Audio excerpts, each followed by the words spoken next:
put UKIP all in a line. I can show you what UKIP all in a line. UKIP. If you put up a banner, like, for example, after you've just been lost a by-election, it doesn't read as UKIP. It very clearly reads as Pookie. I'm voting Pookie. What does Pookie mean in Malaysian? It's a word for a female set of genitalia. It's vagina! Pookie is one of the many Malay words for vagina. You know what the other Malay word for vagina is? Is it vagina? No. Is it BNP? Yeah, it's not. It's Farage, isn't it? Farage, spelled F-A-R-A-J. Farage also means vagina. The Malays have so many wonderful words for vagina, and all of them are nicer than the word vagina. Maybe that's why he wants independence from all other countries, because Farage means fanny in all those countries. So I'm sick of it. It doesn't affect your political career. There is genuinely a member of the House of Lords called Lady Garden. How did Farage upstage the new leader? What did he do? Oh, did he go swimming naked? He did go, yes. Or pants on, skinny dipping, they've called it. It's a very odd celebration, though, isn't it? To celebrate leaving Europe by stripping off and swimming towards it. Yeah. I think... Serious suggestion here. Oh, yeah. Hello, by the way. I realise I haven't said hello to you today. Hello, James. Good to see you. Hello, good to see you all. My main point... I would like to compliment you on managing to find a jumper that's the exact same colour as your hair. Thank you. It's very good. And my shirt. And your shirt. I'm working on my skin. I'm hoping this suit I can just be completely in mustard and then hide in Coleman's. To seem, you know, churlish, but can we return to the topic at hand? Absolutely. Can you remember what the topic was? It is illegal to be naked in public. Oh, so he did. Yeah, I mean, you can't take all your clothes off. Yeah, and so. Actually, of course it is. I think people are really. Why did I for a second doubt that? I apologise. You're like, is it? That's an interesting window on my views. What's wrong with you people? Just be relaxed. That's why we're all sitting behind desks. They're just bodies. But he really hasn't retired, has he? So he's been to America, hasn't he? And he's worked with Donald Trump, hasn't he? He has. He's appeared with Donald Trump. And in America, he's known as Mr. Brexit. Well, which Trump sounds like a sort of 1970s men's clothes shop to me. Where do you get your shirt? Mr. Brexit. In Malaysia, Mr. Brexit means vagina. Did you know that? What new challenge is Theresa May facing? Oh, there's a group. A group has been set up. Yes. I believe they're called Leave Means Leave. Yes, they are. And they're saying, we want Brexit now, hard Brexit. This whole thing feels like a really horrible game of would you rather, but they're both things you don't want. Like, would you rather have massive hands, but they're not attached to your body, or tiny hands, but they're strangling you? Wait, one of them means you're racist. Yeah. It's too hard. It must be so hard for him. It must be so stressful, so confusing. Because I tried to switch from BT Sports to Sky Sports, and I ended up crying and just having both. I think I might have an idea in terms of solving, basically, because half of the country want to leave and half of the country or slightly more want to stay. Why don't we do a Robbie, like, where we leave, but we come back for big concerts? Yes. So, like, everyone's OK about it, the fans are happy when he does turn up, what a great surprise.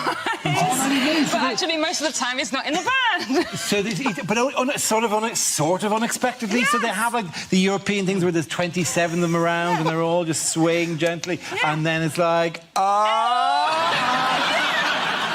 I would rather have big hands, but they're not attached to my body. That's it, ladies and gentlemen. Good.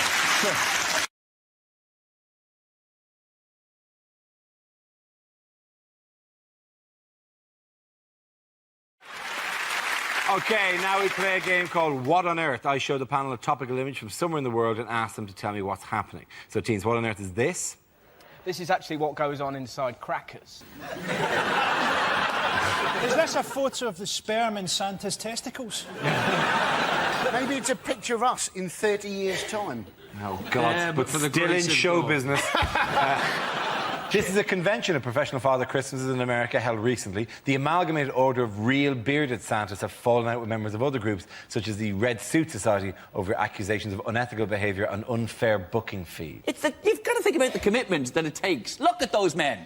This is not a 1 month a year thing. This is 12 months a year they look like arseholes. Right? They don't always dress like that, but they do always have that beard. What would you do? What would you do if someone turned up in your house, right, in your bedroom, dressed as Santa Claus?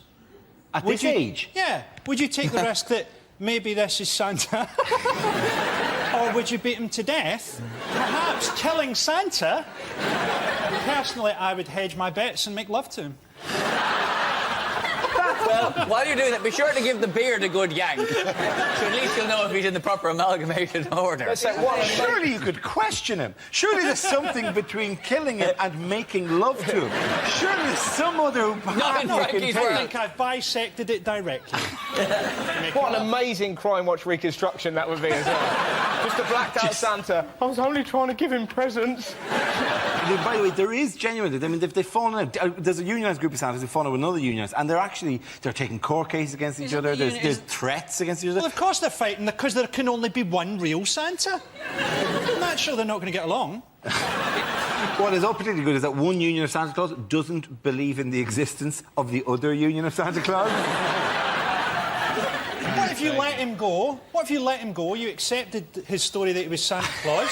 Oh, he's still in your room. Surely the next step for that Santa is going to be him at the next house weeping on the floor. It's what happened, Santa? No, there is. It's just the hideous commercialisation of it all. I was in my local Tesco's. It was September, and they were selling Christmas stuff. September, they were selling Christmas cake, Christmas pudding, and mince pies, and I swear this is true, mince pies with a best before date of November the 12th. Now, explain that one. Oh, we can have a mince pie any day of the year. You only have them at Christmas, and you don't even like them then. In the same shop, do you know what was really sad? They were selling single slices of Christmas cake. Well done on awing. That is the most depressing... Not even 2 slices, maybe for a couple, couldn't be arsed making a cake. No, 1 slice for you and your no pals. That is miserable. See image of some guy going, I'll have that after me Bernard Matthews turkey drummer. Standing on one end of a Christmas cracker. What if he's wearing the Santa jerkin, but he's got no trousers on and a balaclava? What then? He's a half-naked burglar with a red jacket on. This is changing all the time. Maybe that's how Santa got killed in the first place. Maybe one night he went... Santa get killed? Where is that? But at the beginning of the show, I'm Frankie Boyle, and this is a very different Mock the Week. That's exactly how I was hoping this would pan out.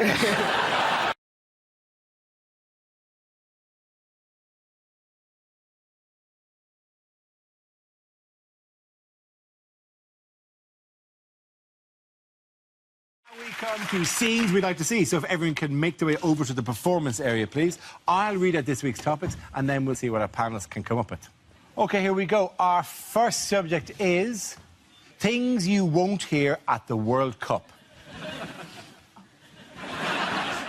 No one's guaranteed a start in this England team. The only thing that's nailed on is Wayne Rooney's hair. Oh, that was a horrible 2-footed lunge, but it was the only way I could shut Phil Neville up.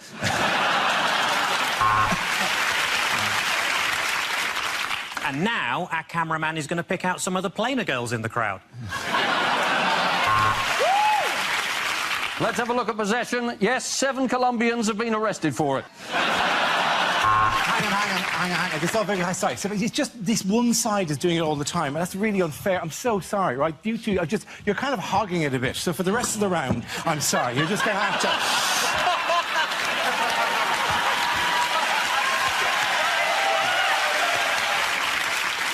Things you won't hear at the World Cup. Dun dun dun dun dun dun dun dun dun dun dun dun. Sorry, excuse me. It's the first time that most people have ever seen Dara's legs, ladies and gentlemen. That's Messi! Oh, Messi! Yes, Wayne Rooney should never have a half-time orange unsupervised. There's little doubt now that Cristiano Ronaldo is one of the world's all-time greatest twats. Welcome to Sugarloaf Mountain, the hardest level on Candy Crush. And that's a very soft tackle, as Pele hasn't taken his tablets yet. Is he the finished article? That's the question. He did very well against Italy, but Sterling has traditionally performed very badly against the dollar and the yen. And now we go over live for Nigeria against the Ivory Coast and our commentator, Ron Atkinson.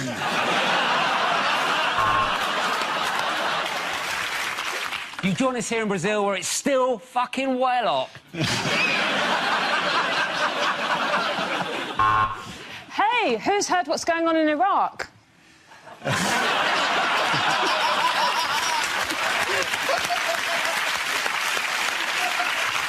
There's 6 Brazilians in the wall and 2 in the foundations. That's the mafia for you. 4 years later, Paul the Octopus is back. And what a stew he made. Andre Pirlo, the only player in world football to be named after the Palestinian Liberation Organisation. There you go. OK.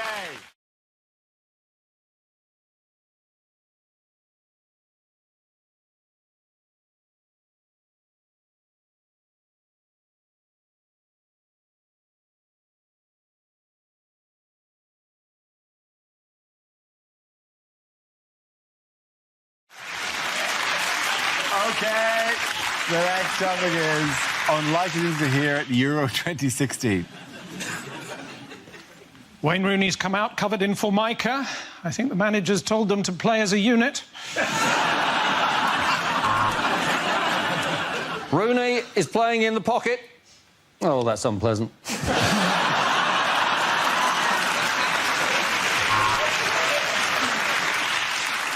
And England go through on penalties.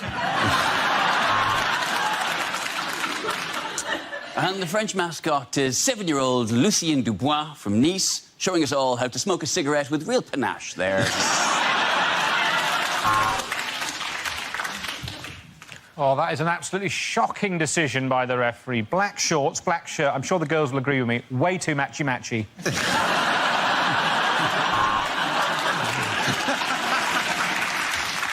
Let's not forget that Roy Keane and Martin Skirtle were clubmates at Real Sociopath.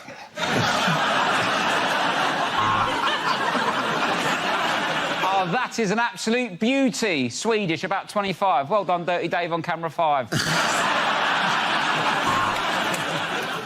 The England front three are trying to get in behind, but the Wags are having none of it.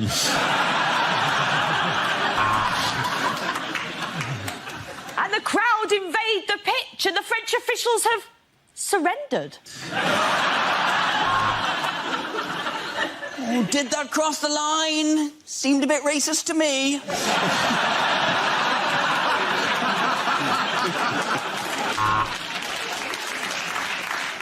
Well, next for us, it's Iceland-Turkey, and when that's defrosted, it's England-Slovakia.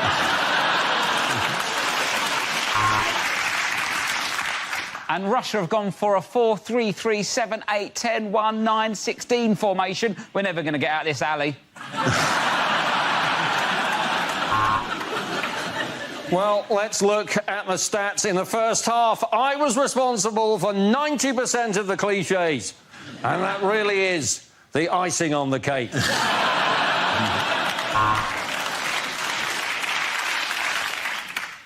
the Swedes are out. He really should have worn tighter shorts. So who's up for the World Cup in Russia? Guys? There goes Ronaldo down the wing, doing what he did a minute ago, and he's slightly slower. This is the replays now. Yeah.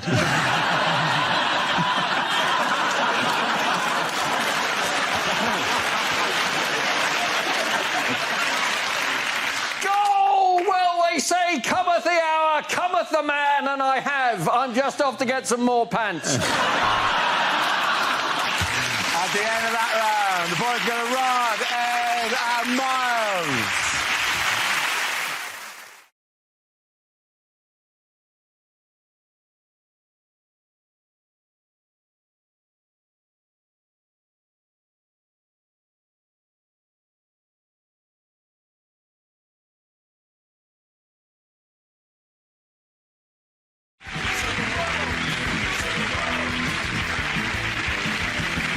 The category is politics, and the answer is 8%. What is the question? How much of Abu Hamza will have to be removed so as they can get him through the Heathrow metal detector? What level of erection did I once try and have sex with?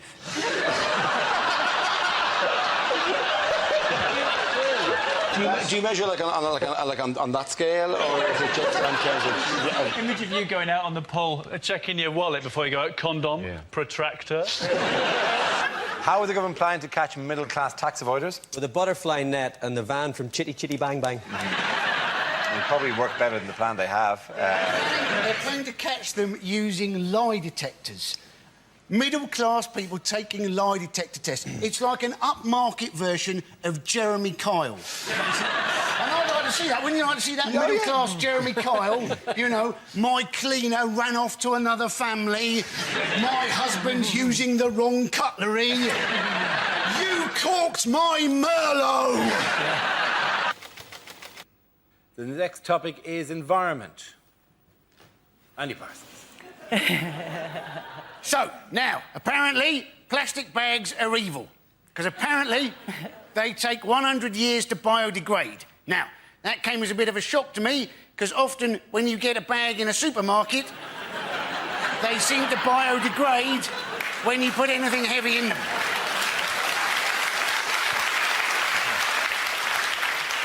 That is why people double bag, isn't it? Because otherwise, it's like a crap magic trick, isn't it? They give you the bag, you put the bag on the counter, you put the stuff in the bag, you pull up the bag, and hey, presto, the stuff's still there on the bloody counter. Well done, Andy Parsons. People were saying, oh, well, it's stupid, you know, what's the point of any of our kids learning Arabic? But it could be quite useful, couldn't it? For instance, if you were sat on the tube and two people in front of you were speaking Arabic, it would make you a little more relaxed about what they had in their bag. Basically, these education proposals, you know, they've been upsetting teachers. And you don't want to upset a teacher, do you? Very easy to upset a teacher. All you've got to do to upset a teacher is go, oh, you've got long holidays. They don't like that, do they? And then, if you continue with that with, oh, and you finish at 3:30. Oh, they're livid, aren't they? Oh, I've got me marking. And Frankie, the next topic is... it's terrorism. Andy's in like a shot. Now, Tony Blair has once again tried to justify improving our nuclear weapons because he says one of the reasons is he's worried terrorists such as Osama bin Laden might get hold of them. Now, once again, I think this is scaremongering. We know Osama bin Laden hasn't got a nuclear weapon because we haven't seen it on his videos. We know he's got a rifle and a donkey. I don't think we've got to worry until he's ditched the rifle and we see his donkey strapped with a cruise missile. Well done, Andy Parsons. Bad things to say at a job interview. I'm really only here because I'm hoping to slip on a wet floor and then fall off a ladder. Hey, I remember you from the dungeon. How you doing? It's me, Gimpy Terry.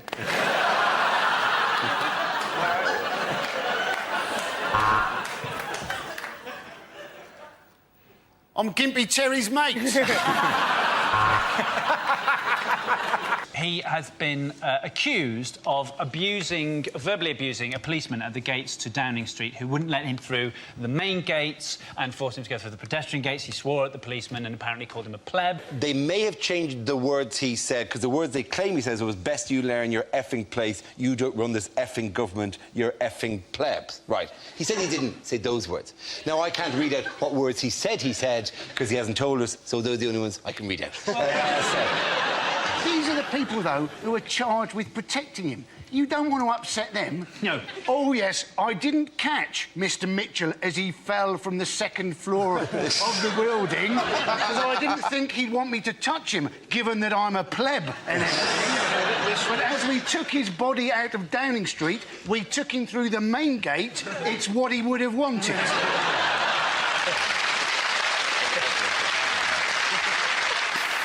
We start with a round called Headliners. Here's a picture of Prime Minister Gordon Brown with his immediate predecessor, Tony Blair. But what does BMCB stand for? Is it Brown's Mental Complete Breakdown?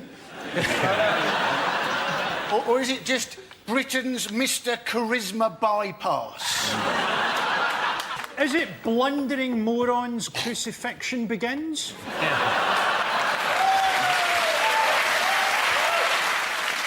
Or is it just bollocks, my career's buggered? Sometimes that's all satire needs to be. I'll call it ideas for scenarios we'd love to see, and the performers come in with their suggestions. The first subject is unlikely things to hear on Comic Relief. And we'd just like to thank the donation of 160,000 turkeys from a Mr B. Matthews. The next topic is the worst thing your new neighbour could say. What day do the bins go out round here? My wife's body's starting to stink. I hope my turkeys won't be keeping you awake. So, it was the Olympic parade last week. It's great seeing it live. Obviously, I had to keep a certain amount of a low profile in the crowd because I was throwing a sickie from work at the time.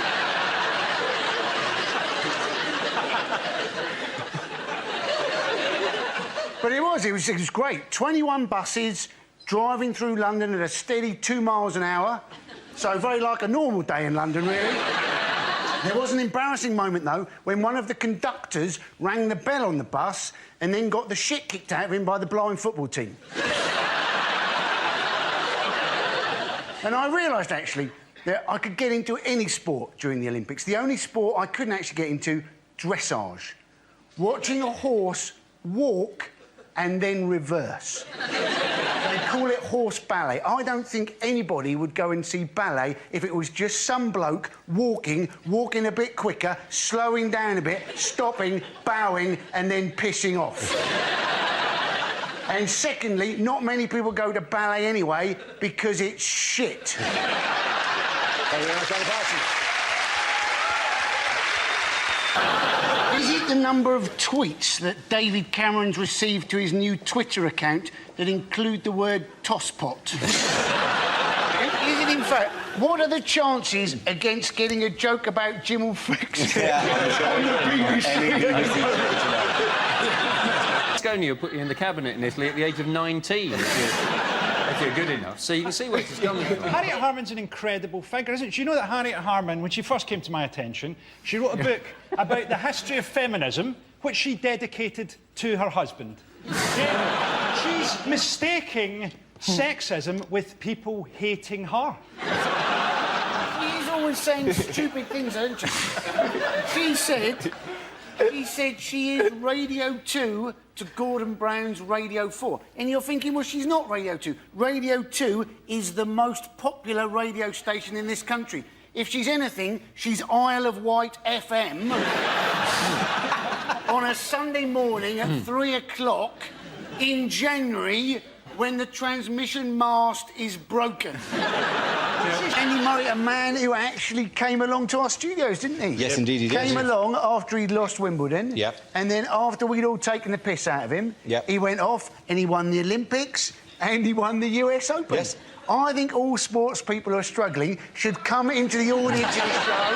Let's get Paula Radcliffe, Philip Sidowu, Nick Clegg. It'd be brilliant, wouldn't it? I think it's kind of ironic that you'd ban smoking in pubs in London when it's kind of impossible to breathe outside a pub in London. Children are chasing buses down the street, like nipping at the tailpipe, hoping for chunks of charcoal fresh air, you know. So says the man from LA. You let people drive cars, right? I'm guessing a car puts out more smoke than maybe a cigarette? It does, but that doesn't mean... Yeah. You don't actually drive inside. You know, don't drink and drive, especially in the pub. OK, so war on terror. Who wants to go first? Andy? Yes, the war on terror. The Americans have said, you know, they're worried that Iraq is their new Vietnam. Let's hope not. Otherwise, we're in for some shit movies in about 10 years' time. Good man, Andy. Well done. Andy Parsons there. Your category is sport. The answer is 1 billion. Is it how many wives would Henry VIII have had if he'd been on Tinder? I shall have her. And I shall have her. Am I even flicking the right way? I shall have her. OK. Oh, thank you. Okay. Is it how many pounds in cash did the Queen hide under her bed when she'd seen that Jeremy Corbyn had been elected leader? Her family security is at risk. Here's a picture of the new Labour leader, Jeremy Corbyn. So what's going on here? Has he been sleeping in the bin on the right? The idea it could be the oldest delivery boy in the world still hasn't figured out how to hold a pizza correctly. Is he such a dedicated socialist that he refuses to look to the right, even then that's the direction he is in fact walking?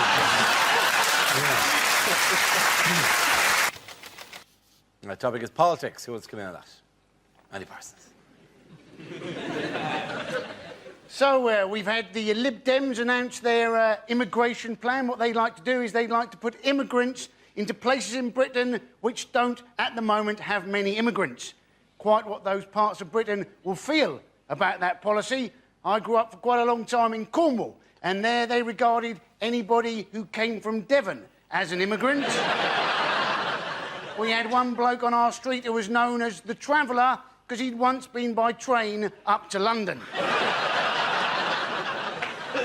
And we have a new president for Europe, a man by the name of Herman Van Rompuy. Now, the Sun can't wait to get a headline going on this one. Rumpy Pumpy, Rumpy Numpty, Humpty Rumpy. They'll go for gold if he gets involved in an affair with a one-legged ugly dwarf. Rumpy Pumpy from Rumpy Numpty with Frumpy Stumpy Grumpy. Well done, Andy Parsons. Your category is world news. The answer is 1/5. What's the question? How much of a Boris Johnson speech is not, well, I say, yes? OK, here we go. The first subject is things you wouldn't hear on a science documentary. Hello, my name's Dara O'Brien. And to try and bring science to the masses, I'm going to appear in a programme with Stephen Hawking wearing a ridiculous hat.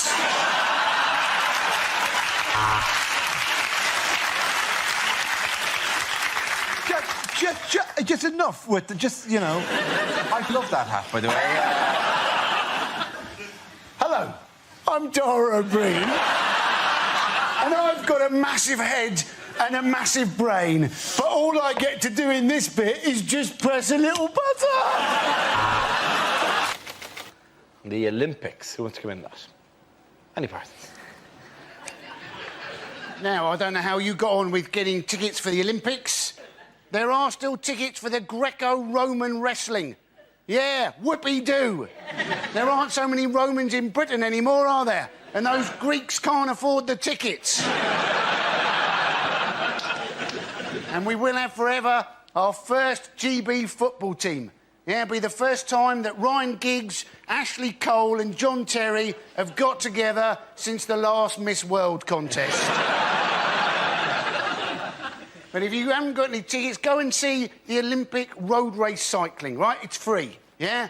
But it's not the same as proper road cycling. Never in the Olympics do you see somebody having to go off into a ditch because there's a lorry turning left. Never do you see somebody go over the handlebars because some idiot in his car has opened the door without looking in his side mirror. Never do you see somebody fall off their bike because a car has screamed past and somebody has whined down the window and shouted, "Boo!" Although that may happen when the Olympics come to Hackney in 2012. Andy Parsons. What did David Cameron do recently that no other serving British Prime Minister has ever done? Samantha Cameron. Yeah. That's true. But he also went on Letterman in the States, didn't he? He came out to loads of dry ice and they said it represented a London fog when we haven't had a London fog for over 100 years. That's the stereotype image that those Americans believe. What? The fat, dumb redneck.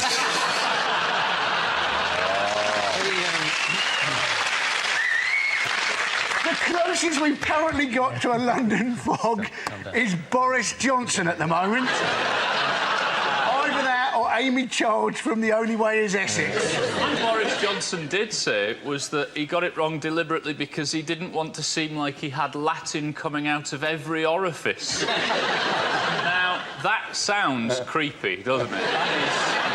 The thing about Boris Johnson, though, isn't it, is everybody thinks he's quintessentially English, but in fact he was born in America, named after a Russian, and looks like a Swedish person who's eaten another Swedish person.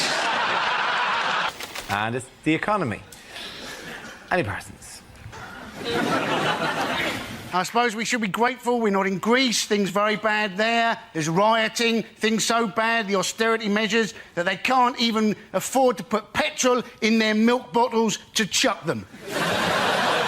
Things are so bad they're having to put milk in their milk bottles. That's how bad things are. Oi, take that. Yeah, in 2 hours your clothes are going to smell really bad. The European Central Bank, right, they have said that when it comes to Greece, they think it may be a bit like the Ebola virus, right? And they said we may have to cut off our leg to survive. Now, they may know a bit about finance. They know very little about the Ebola virus. It affects your entire body. You cut your leg off, you've still got the Ebola virus. You've just got one leg bloody less. Thank you very much, Andy Parsons. Lines you wouldn't hear in a war film. We've managed to crack the Germans' code. Turns out they were sending messages in German.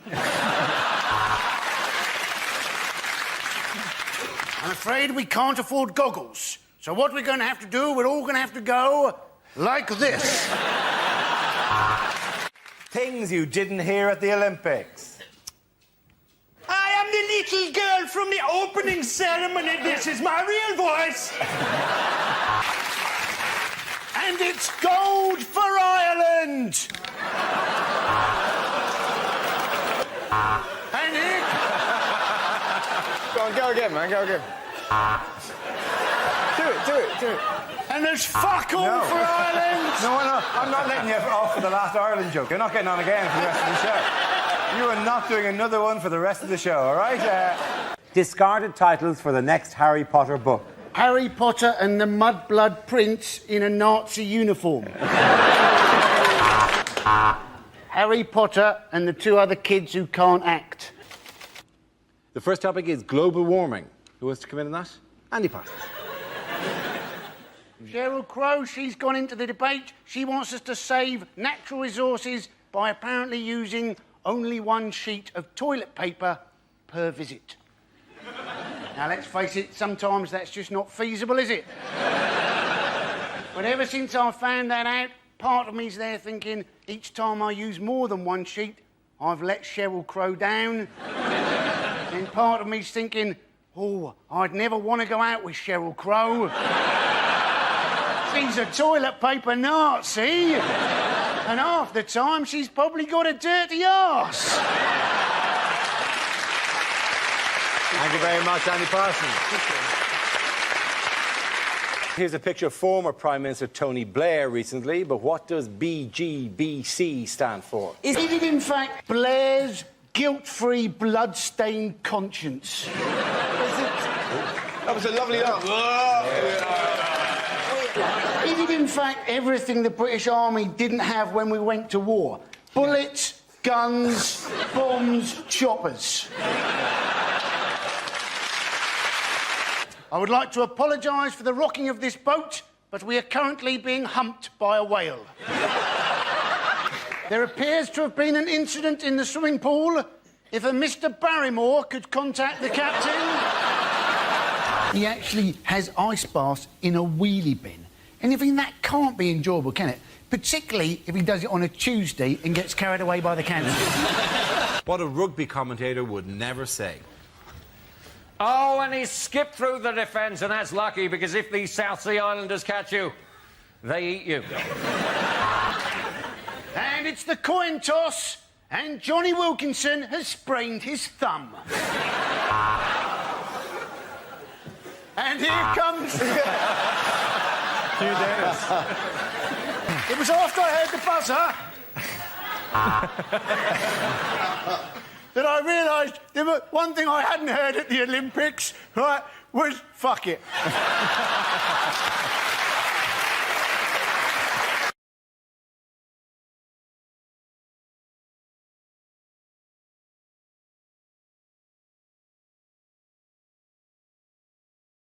Do you enjoy Christmas? Do you like the holiday season? Why isn't there any decoration on the set? I know, it's ridiculous, isn't it? Without any decoration, boys? Oh. Yeah! Christmas is here. Nothing. That's... Nothing makes Christmas more than a miserable Scot just going... Do it now. This should be the opening of the Olympic ceremony. That'll be good. Well, do you enjoy the Christmas? I hate Christmas. It's like the opening sequence of Saving Private Ryan, except every third person is a woman puking into a handbag. People queuing to get into Yates's wine lodge. That sums up Christmas. You're queuing to get into somewhere shit. Just women who are praying for the invention of the morning after Bacardi Breezer. You make Christmas specials a lot differently than we do in Australia. Yeah. See, this is the most miserable Christmas thing I've ever been involved in. This is my worst Christmas.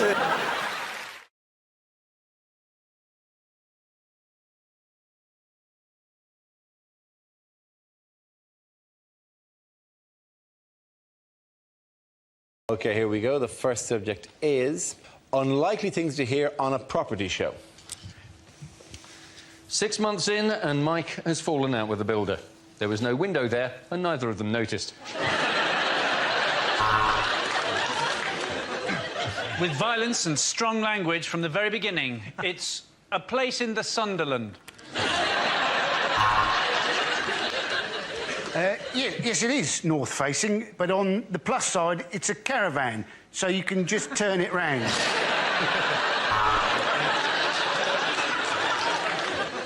Get that fish out of here, it stinks. You should never leave a place in the sun.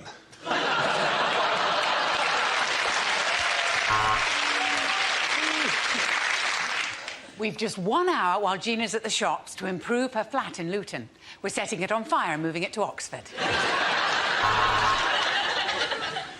Well, it's another setback. This time the structure is damaged. And for the first time, I'm asking myself, will the Death Star ever be finished?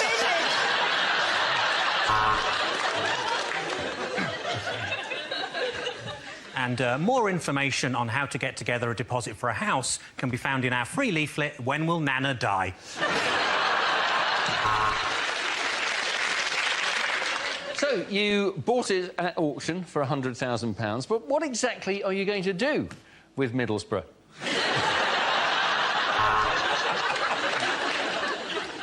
Well, what we've done is we've knocked the wall between the kitchen and the lounge down, and what that's done is killed all the people who were sitting in the lounge. The kitchen's done in a very modern style. We call it crack den. We're looking at a well-equipped council house in Hull. Fridge, oven, washing machine. In fact, this is one of the nicest gardens we've seen. This week on Grand Designs, my gran designs a house. It'll be shit. She's got terrible arthritis and not even a rudimentary qualification.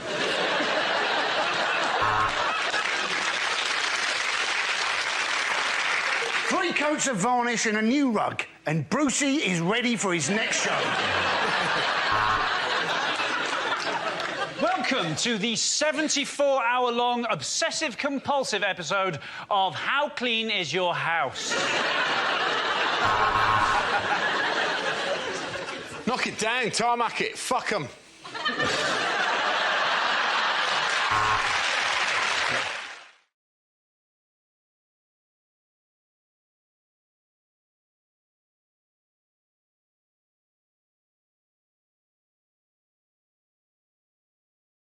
In space news. Oh, I won't say this. In space news. A question from me now. In space news. What has been concerning scientists this week? Oh, is this really space news, or is this just something Brian Cox has texted you? Brian Cox doesn't text him anymore, does he? He doesn't anymore. We've had a conversation about it. Brian and I got kind of close and Ed got angry. He has to text me, and I will pass it on to Darren. We have come to this arrangement. I'm quite the prize. Oh, gentlemen, do not fight over me. Yes, I love it when you do that accent, Darren. Okay. Well, supposed to be my Southern Belle accent. I missed it by something.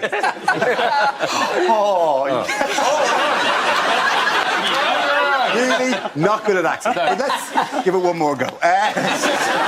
Howdy. In space news, what has scientists been concerned about this week? Asteroids, near-Earth asteroid collisions, no? Yes, absolutely. And what do they plan to do about them? They think that they can... That, by the way, that, we should just reassure you, is an artist's impression. We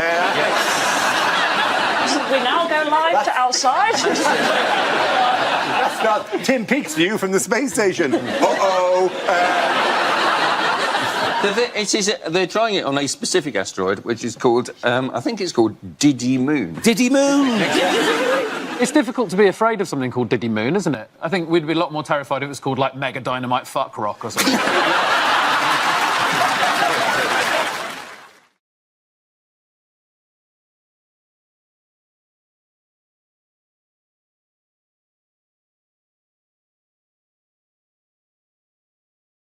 We play a round called Should I May or Should I Go?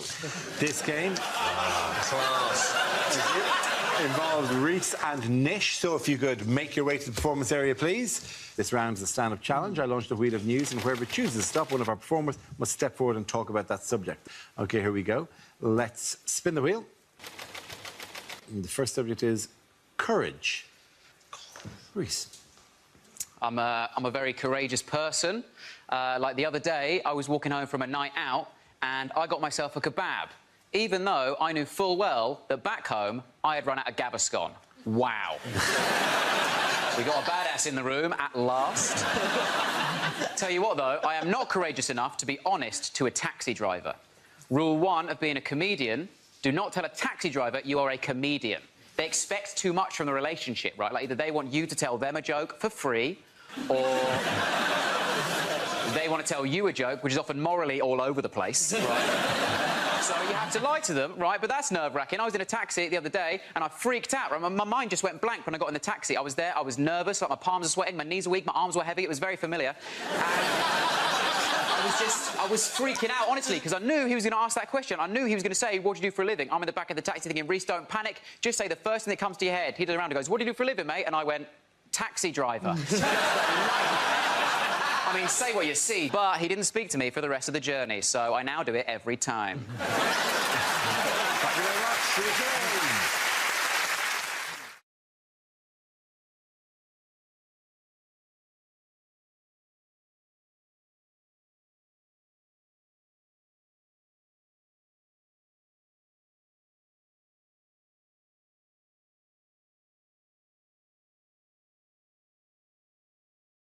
Let's spin the wheel. First subject is the North-South divide. How? The North-South divide, yes. I believe we should build a wall and make it official. I do. Obviously, you know, Northerners can build it. Well, pay for it. But it's all built on stereotypes. The assumptions are all... It's all built on stereotypes. Like, I have relatives in Grimsby who come to London and look for London to fulfil its stereotype. So they walk round going, oh, it's so unfriendly, no one chats to each other. And I say to them, why this constant need to chat? In Grimsby. I said to them, there was a little less chat and a bit more reading. Grimsby could be a cultural and economic superpower, it really could.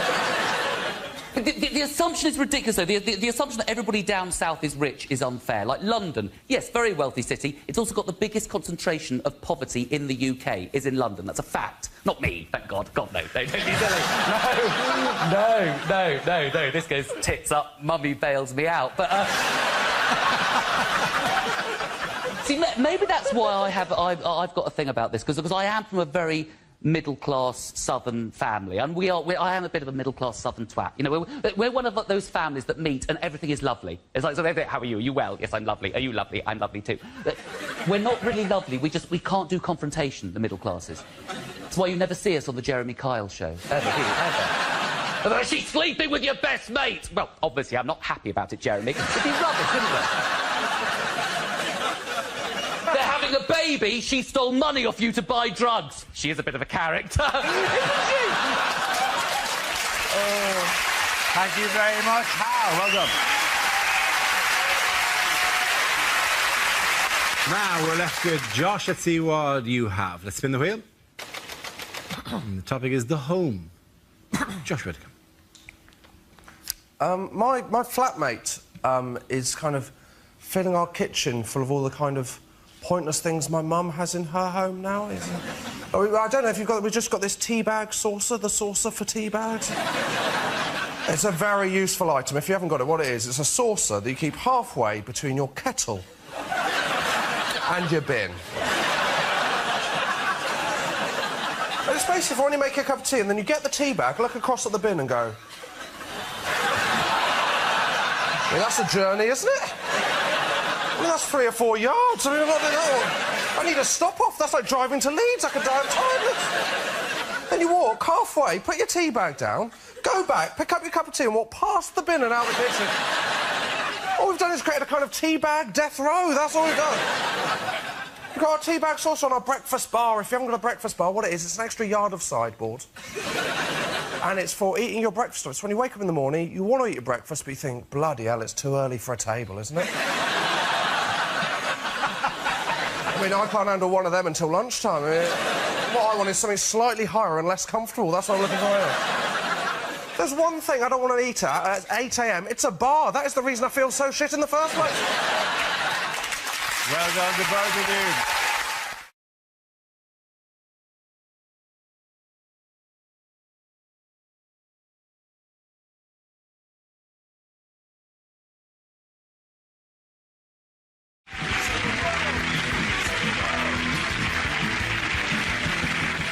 Now we play a round called It's Getting Hot in Here, so take out all your jokes.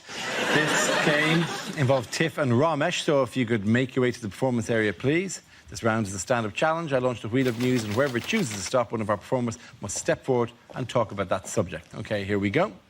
The first subject is... magazines. Who wants to come in that? OK. Tiff. As a woman, most of your life is designed to make you feel a little bit shit. And magazines are responsible for that. You know, magazines like OK, which I look at on the shelves and think, when are they going to stop putting people on the front of that who are quite clearly not OK? And magazines will recommend that you have plastic surgery. That seems to be everywhere. Too much plastic surgery these days. I think that's why they've invented emoticons. Right, they're for women who've had too much plastic surgery, so you can just hold up an iPad and say, I feel happy, I feel sad, I feel like a smiley poo with eyes.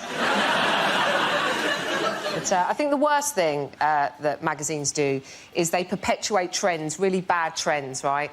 I don't know how you guys feel about vajazzling.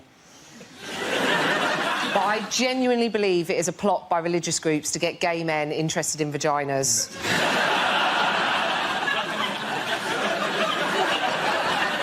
By making them look like disco balls. I told my mum about the vajazzling, right? I said, Mum, they do this thing now where they put Diamante on your downstairs. And my mum just went, vajazzling? In my day, you were lucky if you gave it a wash.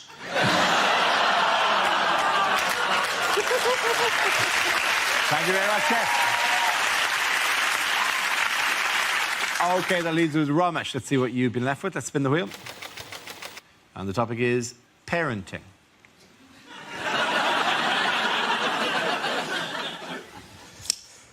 I'm a parent. You know, we had our first child, and our first child is such a lovely kid. You know, he always says please and thank you. He's such a wonderful, wonderful little boy. I said to my wife, do you know what? I think we might have mastered parenting. I think it's just about setting clear boundaries and being consistent. The second one, feral. Right. Like, I love him, but what a prick this kid is. Like, I love him, but what an unacceptable human being. Like, I love him, but I don't like him. You know, that's... Like, I'm going to have to say to him one day, you're a mistake. And not, like, in the way that the contraception went wrong. Like, the decision to have you was a mistake. Sometimes I want him to get hurt. There you go, I said it. Now, listen. I don't mean really hurt.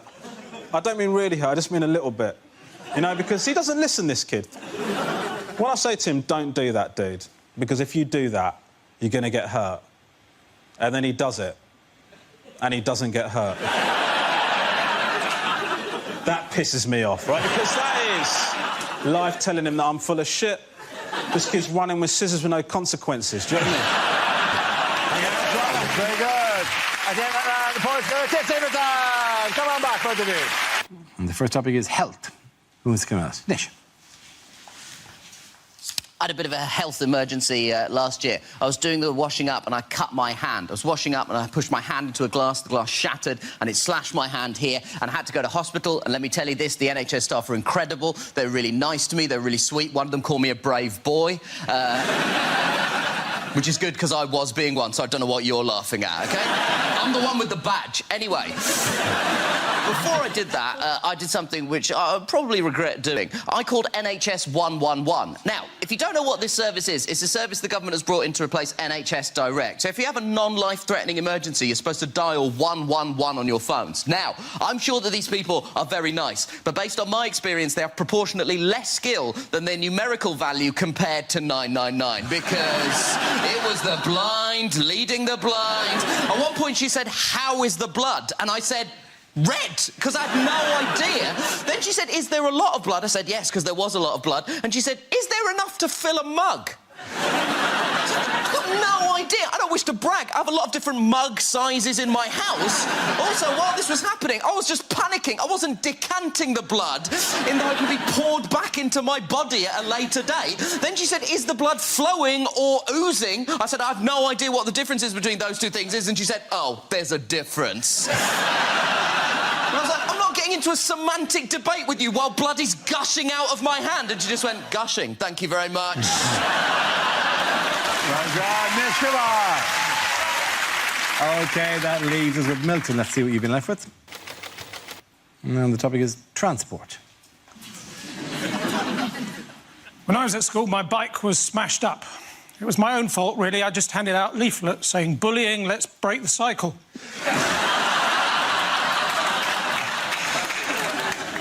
"We've been over this again and again and again," said my driving instructor, pointing to the badger.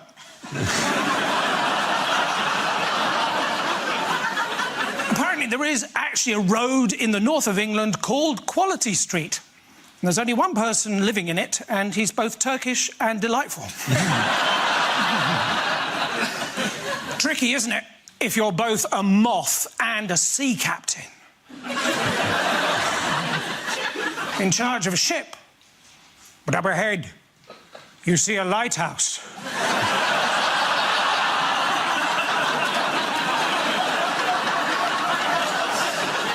You know you shouldn't.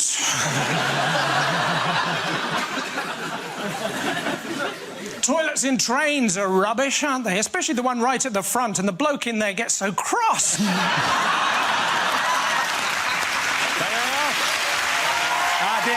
the points go to Mitch Dumar. Come on back. First subject is language. Who wants to come in with that? Chris.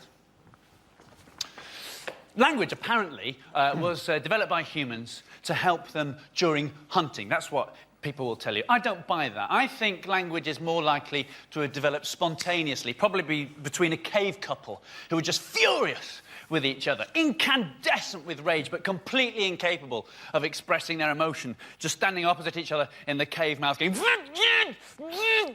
until something had to give. And one of them finally snapped and went, "You prick!"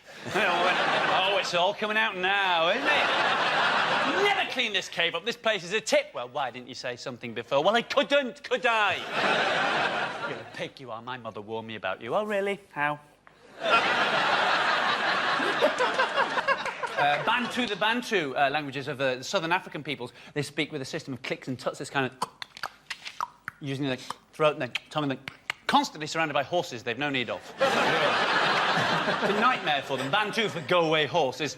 They're screwed, really, isn't it? Thank you very much, Chris. OK, let's spin the wheel again. The subject is home life. Who wants to come in with that? Sarah. My home life involves no children. I don't really like children. And if you ask, most of my female friends don't have kids. If you ask any woman who doesn't have kids what would worry them about having kids, the answer would always be childbirth. So from what I understand of childbirth, it changes you downstairs, doesn't it? Changes you downstairs. I quite like my downstairs the way it is, thanks very much. Certainly don't want an extension. But it's bound to change, though, isn't it? Because you're forcing a person out. That's what you're doing. You're forcing a person out. I've never forced a person out. I forced a couple in. But I was in a shop recently, and this little boy came running over to me, put his hand in mine and shouted, "Mammy!" And I thought, oh, sometimes forget me keys, but I think I'd remember that. And then his dad came over, and I thought, I wonder if this is the best chat-up line ever. And his dad's going to go, "No, no, that's not your mammy. Remember, your mammy left us because my willy's too big." Interviews. Who wants to come in that? OK. Matt. Go for that. It's fascinating watching different politicians and how they deal with interviews. Ed Miliband, when he gets asked a question he doesn't like, will just have this amazing technique where he'll just ask himself a new question and answer that instead. And it really works. He got asked before the election by Nick Robinson. "Mr Miliband, you've said you'll set a new mansion tax if you become Prime Minister, but you won't yet tell us at what rate you would set it." And Miliband just went, "Look, Nick, if you're asking me, have I got a plan for the housing market, then the answer's yes." It's amazing. Farage is one of the best ones at it, because no matter what you ask him, he'll get a political answer in somewhere. You could say, "Nigel, what you had for breakfast, mate?" And he'd go, "Tea, toast and a Telegraph, Great British breakfast." He always manages to get his messages across. Boris Johnson is fascinating because he just loves avoiding questions, and he uses a twin-track approach of flattery and Latin. And this genuinely works. If he was here now, you could say, "Boris, come on, just admit it. You want to be Prime Minister." And he'd go, "Oh, no, let me just say, great to be here amongst such great learned people on this crucible of culture. Reminds me very much of a phrase my father used to use, divitas, divitum, rectum." Well done, Matt. Very good. OK, so James is left. Let's see what he's been left with. Let's spin the wheel. And the topic is Britain. I wish I was Mexican.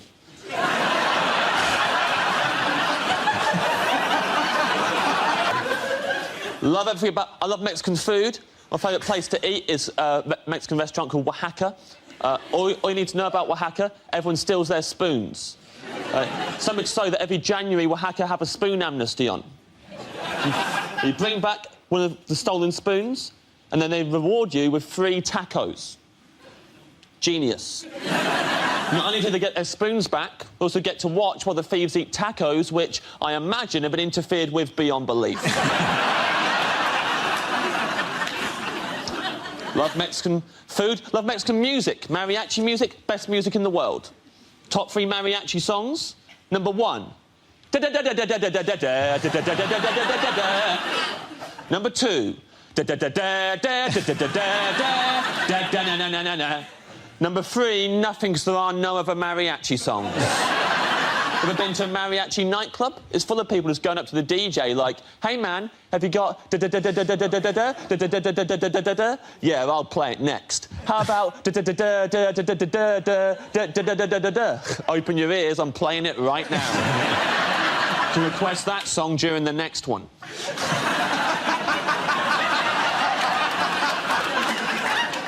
Growing up in school, I was the only kid in my whole school who liked mariachi music. It was a nightmare. I couldn't walk down the corridor without some knob knocking my sombrero off my head, stepping on the back of my poncho on the way in a maths class. Once, a kid wrote Chimichanga Bum Boy across my forehead while I was having my post-lunch siesta. He also drew a moustache on my face, but to be fair, that played into my hands. Bravo, very good. It's close, but for sticking to the topic, James Acaster gets the points. Well done to both of you. Come on back. The subject is family. Who wants to come in with that? Russ? So, it wasn't easy growing up trying to be a little liberal kid in the most right-wing family in the whole of my town. My dad was the most right-wing person I knew, but always quick to point out, I'm not racist, but. That was the danger word. I'm not racist, but... Or the latest remix, which is even more innocuous and dangerous. All I want to do is have a sensible discussion about immigration. Yeah? Isn't it? All right, no one with that face wants a sensible discussion about anything. I just want to have a sensible little chat in the back of that transit van over there, yeah? Me and my brothers, the rest of your family, Mr. Woollam-a-Woollam-along, whatever your bloody name is, mate, yeah? Get in the van, right? My dad even managed to be prejudiced about my first car decision. How do you even achieve that? By British or German. Do not bring Crappanese onto my driveway, boy. Not only that, but I chose a hybrid car. Part electric, part petrol, papa. Right? Another question mark hanging over my sexuality. It's the noise of it when it drove off. Thanks for Sunday lunch. Bye, Daddy. Thank you.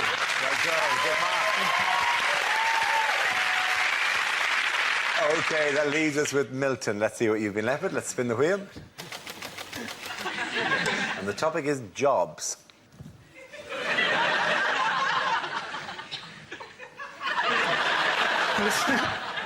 I used to work at a Christian rock festival selling toasties.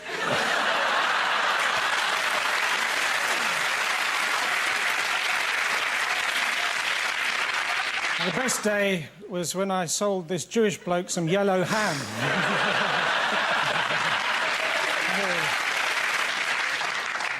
My dad was a dustman. I didn't like him coming to collect us from school, though. Not because I was ashamed he was a dustman, it's just you never knew which day he was going to come.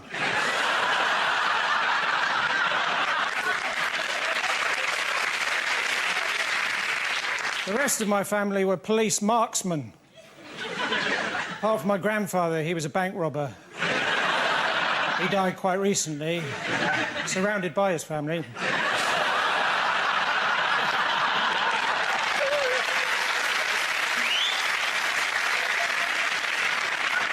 My uncle, he's a police frogman. No, sorry, he's a French policeman. I used to work in a supermarket. It was my job to hand out samples of things for people to taste. But I was asked to leave after the little cups of bleach incident.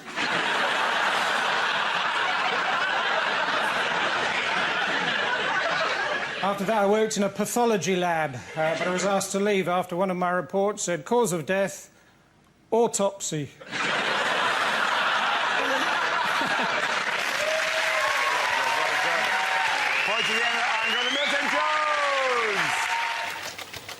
And the first topic is home life. Nate. Yeah, I could talk about home life. I still live at home with my mum still. Thanks for the judgmental silence. Yeah, I live at home. My mates give me the most stick for it, because I'm the last one in my group of friends who still lives at home with my mum. They've all moved out, so they see me as a mummy's boy. And every time they see me, they're like, Nathan, what's wrong with you, man? Why are you still at your mum's, man? Are you embarrassed? Why are you still at your mum's? Why are you still at your mum's? It's like, I live in West London. Have you seen house prices? I'm not going anywhere, man. If anything, I'm looking at my mum thinking, when are you going to bloody leave? Clinging on, let it go, woman. She's gonna slap the black off me when she sees this. So, yeah, I like peace and quiet. Although, to be honest, at home, I'm not getting a lot of peace and quiet at the moment, mainly because of my mum and my stepdad. They got married quite recently. And I'm happy for my mum. You know, she found happiness. She deserves it. However, at the moment, they're going through that honeymoon phase where they're having sex all the time. Yeah, it is bloody disturbing, man. Because my bedroom is, like, right next door. So, like, every time they do it, I hear everything. Like, a few Saturdays ago, right? It's late at night. I'm about to go to sleep. From next door, I can hear my stepdad going, "Oh, yes, oh, yes, oh, yes, oh, yes, oh, Lord, say something nasty, say something nasty, say something nasty." So I screamed out, "You're not my real dad!" Thank you very much, ladies and gentlemen.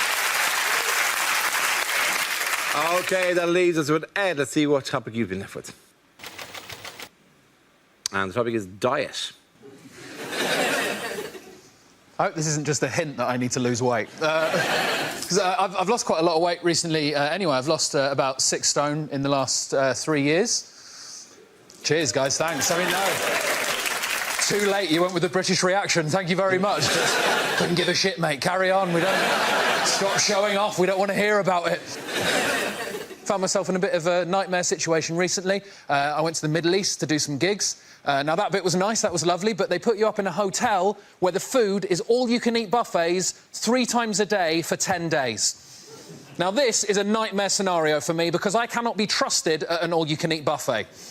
Sometimes I don't even remember the buffet bit. All I remember is picking up a plate and I'll wake up 6 hours later covered in rice and sauce. And I can't theme a buffet. I can't theme a buffet either. I won't pick up a plate and go, "Oh, I'll have some rice, I'll have some curry. Well done, Ed, you've made yourself an Indian meal."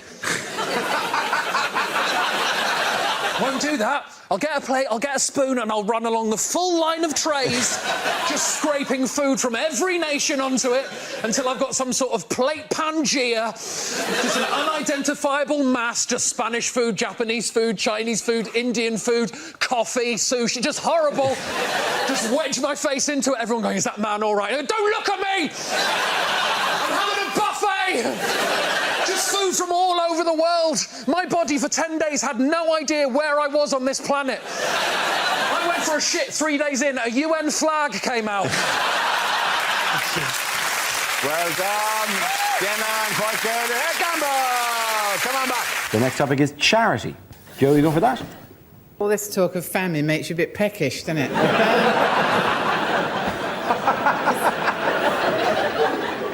It's comic relief, right? Keep asking me if I'll go out to Africa, you know, to sort of comfort people. But how are they going to feel with me getting off the plane? Hello? You're all hungry, are you? I've had a good dinner. And, you know, there are huge problems to be tackled in Africa. I don't know if you know this, but actually in South Africa, you can insure yourself against getting raped because if you catch the HIV virus, treatment's really expensive. And what's that going to be like? You know, you're walking along, some bloke jumps out from behind a hedge, gets his ghoulies out, and you think, "Oh, Christ, there goes me no claims bonus there." Sit down, Joe, please. OK, let's have another topic. Topic is crime. Who's coming in that? John. The most important thing to remember about crime is that any law only makes sense in context. Look at sport. Punching someone repeatedly in the face is lauded in boxing, but is seriously frowned upon in table tennis. Similarly, if you come out of your corner in a boxing round bouncing a little ball on a bat, it's going to be literally seconds before you're staring at some lights. Furthermore, Moses. Now, there's a man who'd be on pretty much anyone's list of top 5 Jews. But think about it. When he led the children out of Israel, he was technically guilty of 3,000 counts of abducting a minor, bush arson, trespassing, and abducting the sea. And yet he walks free today. There really is no justice. Well done, John. Very good. Sit down. Leaving us with 2 contestants. 1 topic we'll give you. Fight it out. Straight battle. What's the last topic this week? Jacques Chirac. Europe, let's say. Hugh, do you want to go first? Britain isn't getting on very well with France at the moment, and it is partially because the French are a bit snooty. For example, take Concorde. Do you know, in the original version of Concorde, the French had their plane built with the front hinged the other way round, so it could turn its nose up when it landed on the ground. But the kind of European integration any of us seem to mind is town twinning. Everybody wants a French, town to twin with. And I didn't know how it happened, actually, until I recently went to Swindon. Met a bloke from Swindon Council who told me that apparently it's very like getting a teenage pen pal, on the basis that Swindon was getting on very well with Monte Carlo until they sent them a photograph and never heard from them again. Very good, very good. Well done to you. Give him a round of applause. It is a head-to-head. Al, on the topic of Europe? Well, of course, what's happened here is the French. The French have voted against Europe and now expect us to cough up for it. It's the classic example of the French attitude. They've lost the plot, basically, completely. I mean, these are people with a town called Brest, and none of them think it's funny. In any other country, a melted cheese would be regarded as a f***up, wouldn't it? They're up to something, aren't they? No, they're up. Well, I'm not done yet. Staying over there with their own customs. The point is, I think... I mean, that Eiffel Tower's a tragic waste of Meccano, isn't it? As a result, French boys have nothing to play with except themselves, and that's how it started, isn't it? Al, thank you very much. Al Murray, give a round of applause. Tough to say, I'm giving it to Hugh, I'm giving it that side. Sit down, both of you. The first subject is leadership.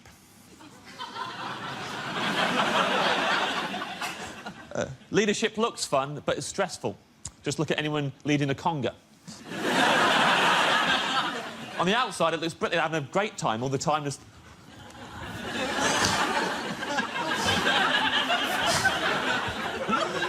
Yes, you bloody are. Yes, you bloody are, mate. In their heads, just going, I don't know where I'm going. I didn't plan a route. I never asked for any of this. God, I miss my family. Everyone's trapped in the conga. You think you can leave? You can't leave. Person at the back, maybe, they can let go, make a run for it. Everyone else, you let go. You're not out the conga. Now, you're the leader of a rival conga.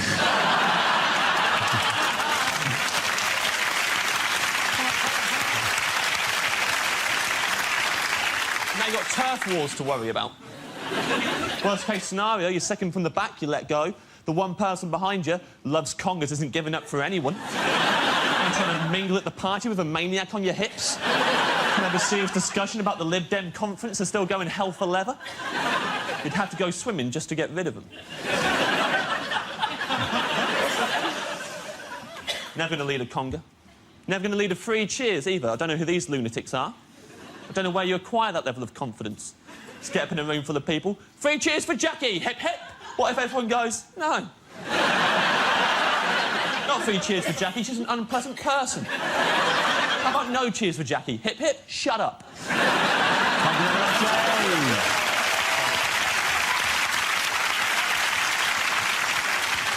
OK, that leaves us with Gary. Let's see what you've been left with. Let's spin the wheel. OK, the topic is health.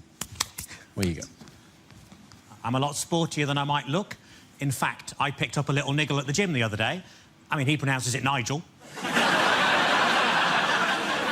I had a very stressful journey getting here today. All the way, this lorry driver was right up my arse.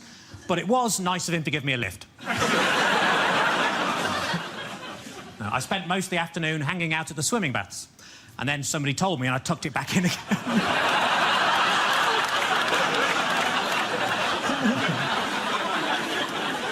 I put on a lot of weight recently, so I rang up Weight Watchers. I said, it's an emergency. Can you send somebody round? And they said, yes, we can. We got loads of those. My grief counsellor died recently, but luckily he was so good I didn't give a shit.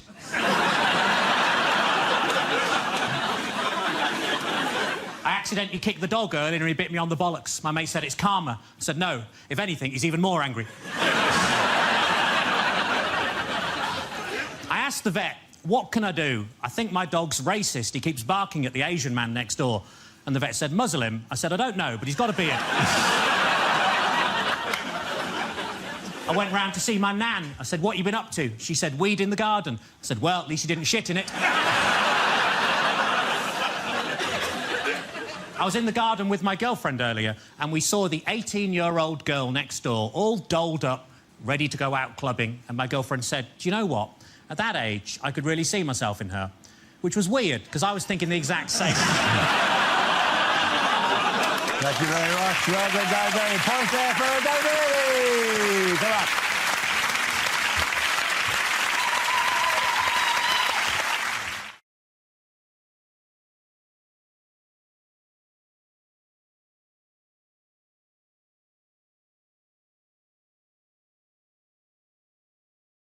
Okay, here we go. The first subject is lines you wouldn't hear in a TV detective show. The suspect has got a gun, but it's okay. Gaz has arrived and he's brought chicken and a fishing rod.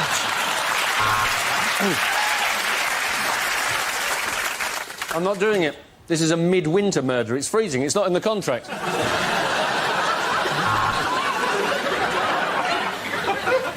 And as you can see from the samples we've taken that we've scraped from under her fingernails, she was manky.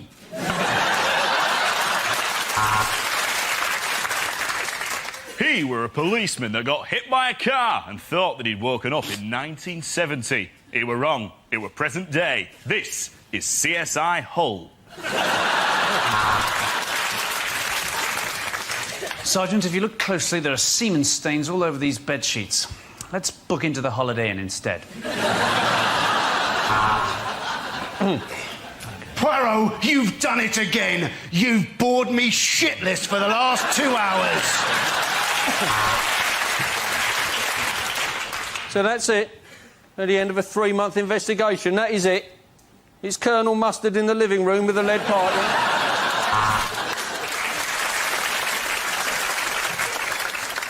Inspector, has anyone ever said that you look an awful lot like David Jason from Only Fools and Horses?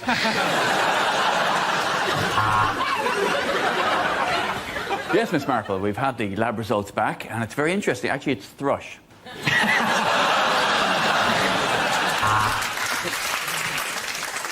He fits the profile. This is going to be a really boring episode of Hole in the Wall.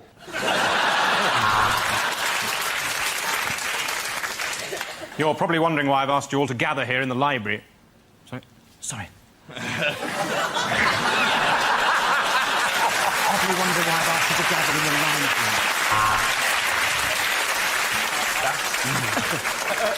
It's the TV presenter, Noel Edmonds. Have you any idea why he was killed? It's the TV presenter, Noel Edmonds.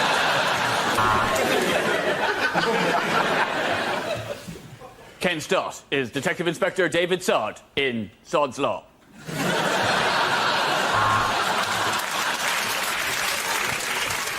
Well, we know now who's responsible for the killing. It's society, yeah?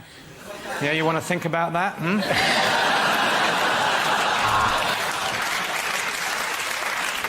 The body is that of Eamon Holmes. We may need a little more chalk.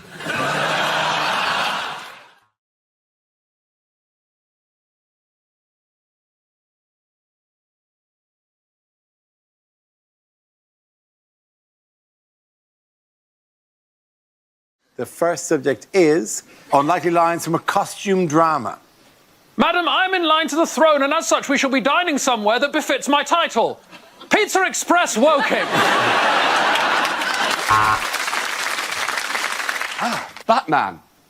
I mean, I suppose technically it's a costume. Heathcliff,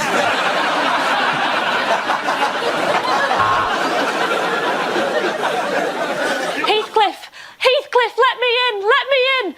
I just wondered if we could count on your vote on December 12th.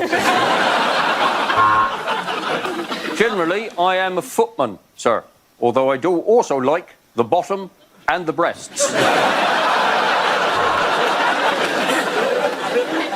Right, just reading this review from the Anne Boleyn musical. Says it was a good idea, but they didn't like the execution.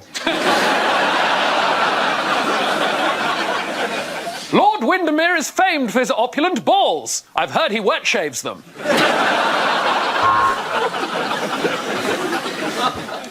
Jeg kan land. Jeg kan lives. Men jeg kan en stor accent.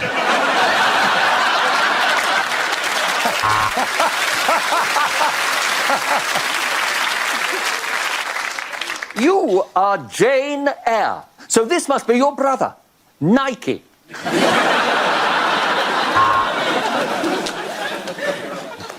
That new servant girl is so cold and unresponsive. Watch this. Alexa? Alexa?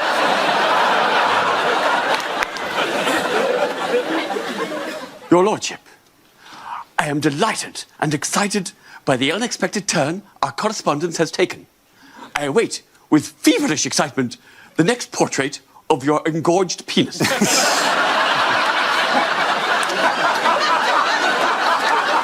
Please accept this crude sketch of my boobs as a token of my affection.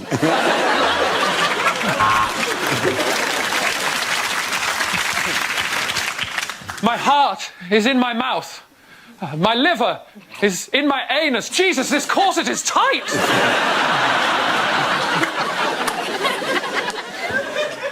Carson, please get your hand out of my trousers. When I told you to go below stairs, it wasn't a euphemism. My name is Maximus Decimus Meridius. So, yeah, that's Mike, Alpha, X-ray, India, Mike. As the ruler of this country, I demand some respect. When you see me, you will bow and you will say, yes, queen. Mr. Darcy, I could never belong to you. I am promised to another. But I could give you a quick handy by emotions.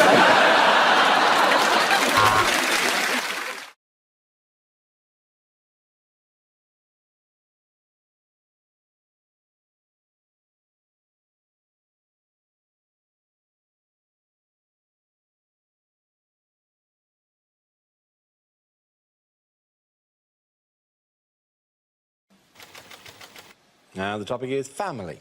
Oh, OK, fine. I did that run very well, didn't I? So, affording your own home is very difficult in today's climate. And recently, I've been forced to live with a couple. They're called Dad and Mum. And one thing that my parents' friends all like to let me know is that they are down with the pervs. With the pervs, they love the pervs, and I'm gay. I'm gay. I don't know if I needed to explain that. Well, I say I'm gay. I hardly find the time. But I mean, I'm a Gemini as well, but they don't get a parade. But the thing is, like, their friend Les wanted to come over and talk to me. Les comes over and he says, "Oh, Tom, I've got to tell you, right? My brother, he is gay now." Gay now? I mean, it sounded like he'd done an evening class and become a Pilates instructor. So oh yeah, my brother, he's gay now. He's ever so worried about telling me, He said, "Oh, I've got to tell you, Les, I'm gay, Les. I thought, gay, Les? That's complicated, isn't it? I didn't know you could be both. So I'm gay, Les. And I just said to him, Tom, "Oh, don't worry, bruv. There's one on every bus." Which I thought was a very confusing thing to say, because as far as I'm concerned, all the gays I know use Uber. Topic is school. Oh, OK. I'm very good at that running. So I think education has changed quite a lot since I was at school. Now I know teachers have TAs in the classroom, but this was long before the Territorial Army got involved. Back when I was at school, you basically had one teacher and 35 or 50 million children in one class. You were basically watching one person have a nervous breakdown before your very eyes. I remember my teacher, she'd be like, "Right, OK, we're going to do maths now. OK, tens, hundreds, thousands. OK, put those bricks away. OK, come and sit on the mat now. Don't piss yourself again. OK, now we're going to do reading. OK, read a bit. Can you read? Right, doesn't matter. We don't have time. OK, now we'll do geography. Geography, do you know where this is? Right, doesn't matter. We don't own it anymore. OK, now we'll do art. OK, everyone draw this thing. OK, hold up your drawings. OK, gold star for you, smiley face for you, house point for you. What does it mean? No one knows. OK, now we learn about about nature and the water cycle. Water comes up here, comes along here, falls down in your face. Now we're going to make a display about that out of foil. OK, now we're going to learn a bit more about nature. OK, everyone go out to the playground. Go out to the playground so I can have a drink. Go out to the playground and get a leaf. Bring the leaves in. Don't bring the mud in, you stupid prick. Bring your leaves in. OK, now hold up your leaves. Now draw your leaf. Now sketch your leaf. Now trace your leaf. Trace everything you can. Trace it. Trace. You've got to be able to trace. You'll never be able to get a job unless you can trace. Trace all day. It's the most important skill in the world. And colour in within the lines. No one will love you unless you can colour in within the lines. Maybe that's why he left me. Yeah, do a bark grubbing if you want, Lindsay, you show-off little bitch. All right, now take your leaves and put them on the wall and do them in the shape of a tree and do it nicely because it's for open day, which you don't understand, but my job depends on it. OK, now you're going to mummify a teddy bear. You're going to wrap your teddy bear in toilet paper, which also doubles as tracing paper. You're going to wrap your teddy bear in toilet paper. It teaches you nothing at all, but it keeps you quiet while I can do poppers. OK, now we're going to design a sarcophagus for your teddy bear, a coffin for your teddy bear, so we can all think about being dead. One day we're all going to be dead, cold and dead in the ground, which I wish I was. I wish I was dead, you bunch of... Oh, my goodness, children. It's time to go out and play. Play.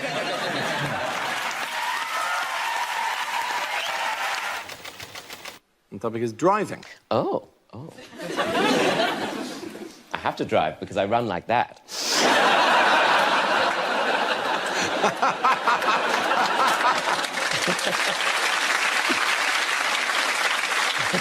Now, I don't want you guys to think I'm a failure just because I live at home with my mum and dad and I'm 35 years old. Because recently, one of the things I did is I finally passed my driving test. You would not clap if you'd seen me do it. I found the whole process very stressful, and I get quite nervous about it. And people aren't very much help when you feel nervous. Like I'd say, oh, I'm feeling nervous, and they go, oh, don't be nervous. Oh, thanks very much, I hadn't thought of it like that. Where I live, when you first pass your driving test, everyone has to go on this one rite of passage drive to an out-of-town shopping centre which goes by the name of Blue Water. And so I decided I wouldn't go on my own. I thought I'd take someone with me. I'll take my dad with me because I've got a good relationship with my dad, and I thought this would be a great way to end it. And, like, the last thing my dad taught me how to do was how to box. Yeah. When I was being picked on at school. Can you imagine? And he was just standing there going, it's all right, you just got to punch my hands. Just try punching my hands. I was cowering in the corner going, no, Dad, no, I can't do it. I can't deal with confrontation. It doesn't sound right in my accent. My Dad was going, oh, I thought you'd be much better at this. I mean, you've already got the silk dressing gown on and everything. So we're sat there in the car, right, and there's already a tension, and we're going along, and we come to some traffic lights, and they're red. That means you have to stop. I've done the theory test as well. Anyway, the lights went from red to amber to green, and I went to drive off, and what happened is I stalled the engine. And my dad, bless him, he turned to me, and he said, concentrate!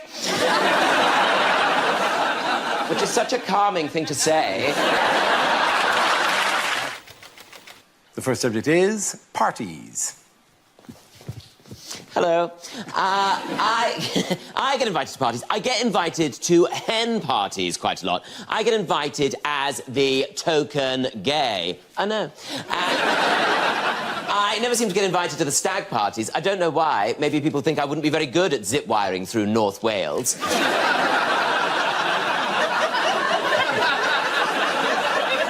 A little while ago, I got invited to a friend of mine's hen party, a friend of mine from school, and it was being organised by her chief bridesmaid, Emma. And Emma is, how would you describe her? Passive-aggressive?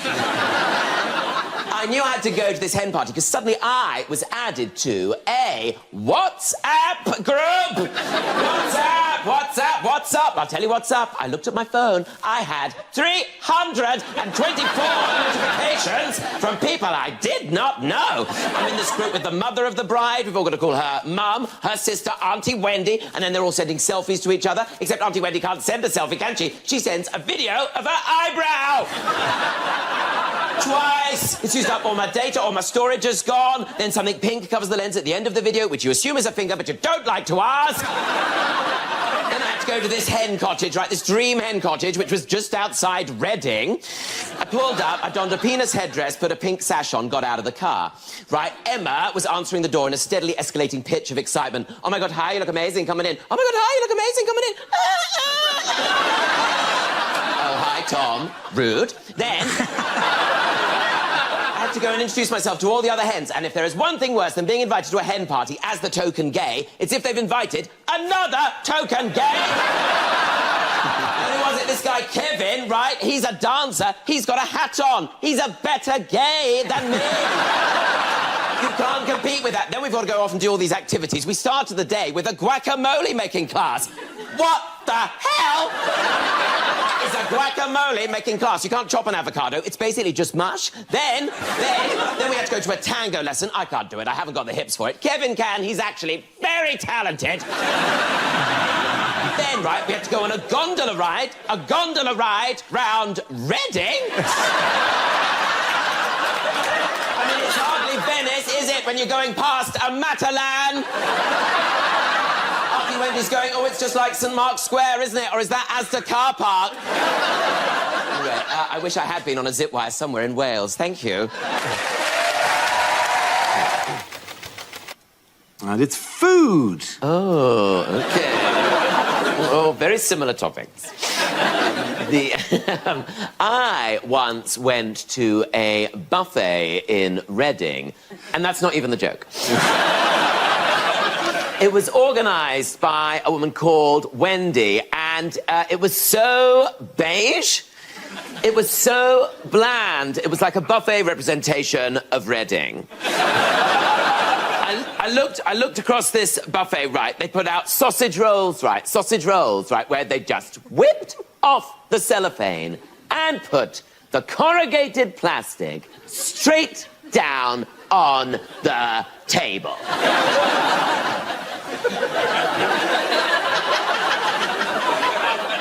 Like we were dogs!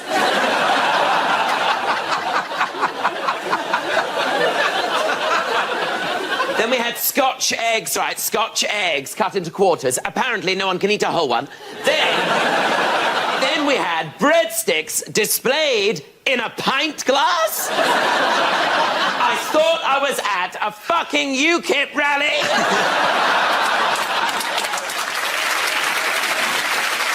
Then she starts putting down cold pizza slices next to wontons. No one's mixed Italian and Chinese cuisine like that since Marco Polo. Then she brought out the quadrant of dips. You know, the 4 dips. The 4 dips of the apocalypse. The white one. The other white one. Then there's a green one. What's that? Guacamole. Then there's a pink one. What's that made of? Sillet bang? Nobody knows. I was just glad to have something made of some sort of colour. Anyway, it was a terrible buffet, but thank you very much, Wendy. The topic is exercise.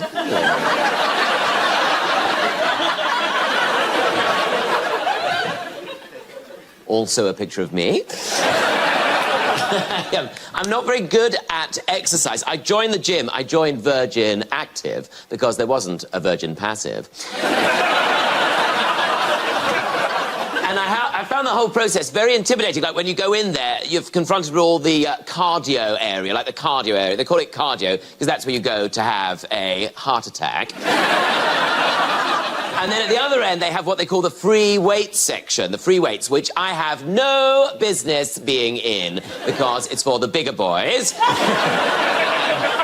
The bigger boys go there all day. They're lifting things all day, trying to get big arms, trying to turn their arms into legs. And I think it all really started at school. Like, I didn't like doing PE at school. What would happen is, after assembly, one class would have to stay behind in the hall because they'd be doing gym. And I never found out who Jim was. The worst bit was if you had to use the apparatus. And the apparatus basically was this huge, terrifying cage which had to be buckled to the wall. It was so terrifying. And older children would have to come in who'd been trained by the army. And they'd come in and they'd untether its bonds, and they'd pull a lever and it would lurch out and it would swing out, and these huge, terrifying arms have to be buckled to the floor, otherwise it would just swing out and kill everybody. It had all these bars and ropes and chains. It was very much like a weekend I recently spent in Berlin. The first subject is school. Who's coming on that? Tom. Hello. I went to quite a rough school. I know. Isn't it moving? And it was a sort of school where people would come up to you and say things like, "Hey, you, do you want to fight, do you? Do you want to fight? Is that why you look at me like that? Yeah, you want to fight? Yeah, don't you want to fight? Don't you want to fight?" And I'd always say, "Oh, no, thank you. But thanks for thinking of me." Those girls could be so cruel. And at my school, to avoid getting picked on, everyone had the same of everything. So everyone had, like, the same pencil case. It was a pencil case that was made to look like a packet of Walker's Crisps. And in it, everyone had the same Oxford maths set, which was like a tin pencil case, which contained a ruler, maybe a foldable ruler for travel. A foldable ruler, which was great for underlining things, wasn't it? Until you got to the middle. Big bump in the middle. And a set square, which wasn't a square, was it? It was a triangle. And a compass. Oh, I'm glad I learned how to use a compass. Not a day goes by.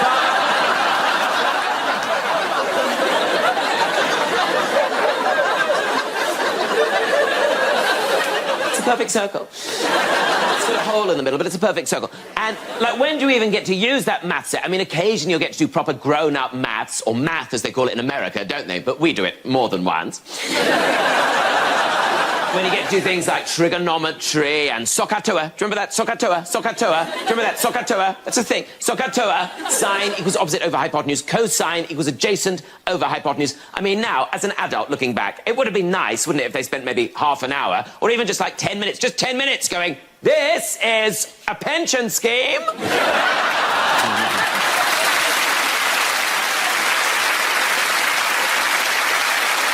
This is how you fill in a tax return. This is how you mend a broken heart. This is how you tell an estate agent to fuck off. Thank you very much, Tom. As travel.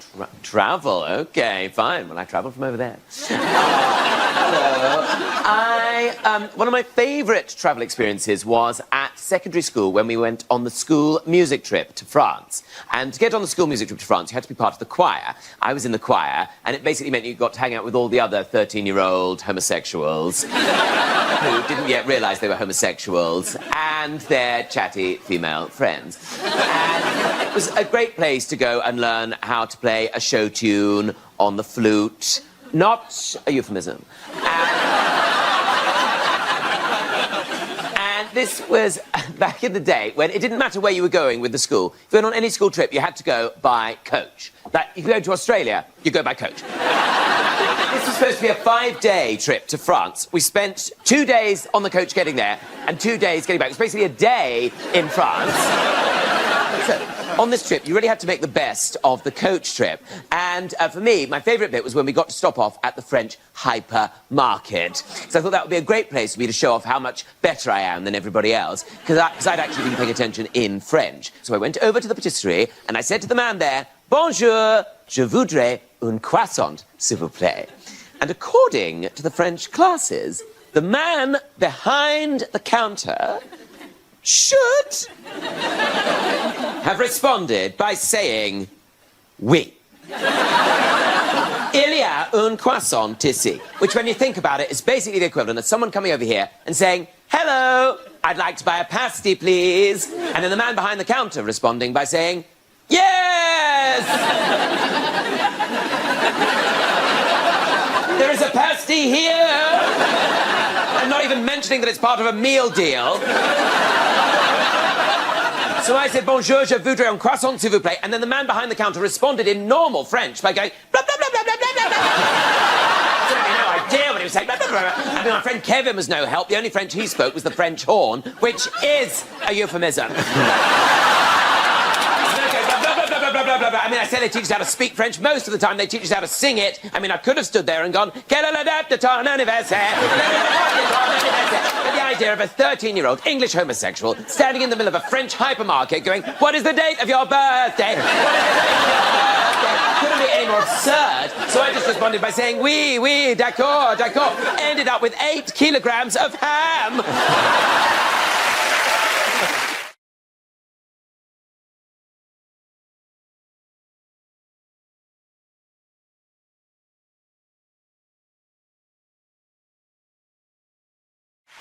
We start with a round called If This Is the Answer, What is the Question? On the board are 6 categories. Holly, which category would you like? Can we have home news? OK, home news it is.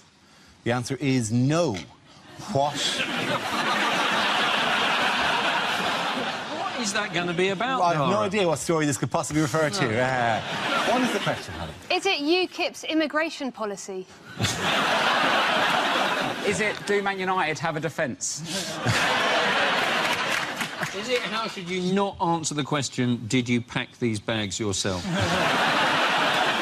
Is it, what is the least uttered word in a porn film?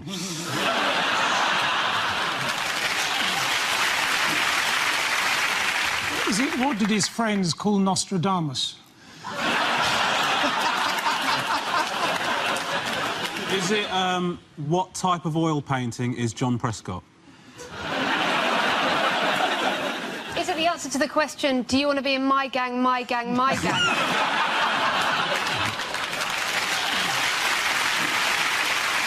Is it, can Tesco's financial director count?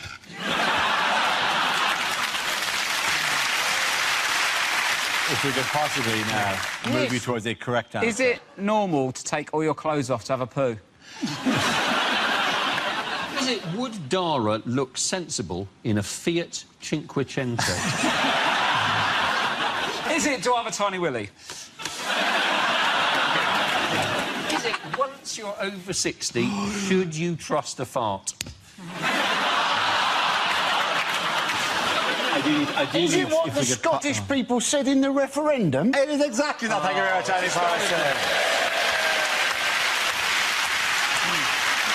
That's right, of course. The question I was looking for was, how did Scotland vote in last week's independence referendum? The vote, which had a remarkable turnout of nearly 85%, saw the No campaign win with 55.3% of the vote, compared to the Yes campaign's 44.7%. What do you think swung it in the end, then? I think it's probably that more people voted no than yes.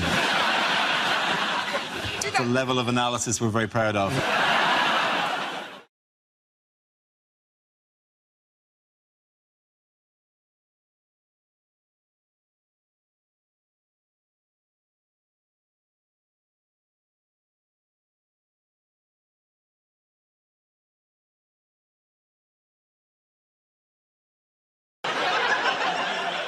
OK, here we go. The first subject is unlikely lines from children's books. Yes, it is sad.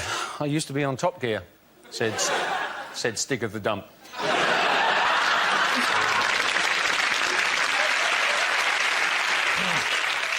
Jack, do you have any more of those beans?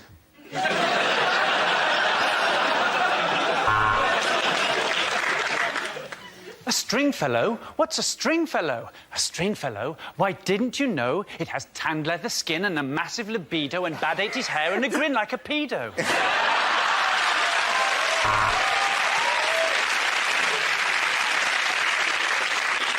This little piggy went to market, and this little piggy stayed at home, and this little piggy went and died horribly of swine flu.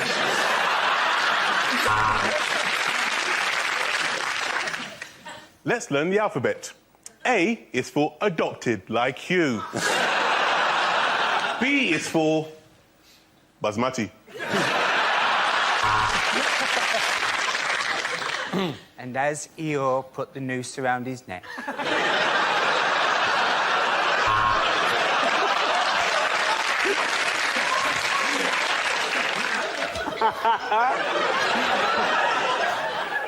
No, I don't think you should shave, Bilbo, said Frodo. Those feet need waxing. Yes, yes, Grandma. What a big TV screen you got. Said Little Red Riding Hoodie.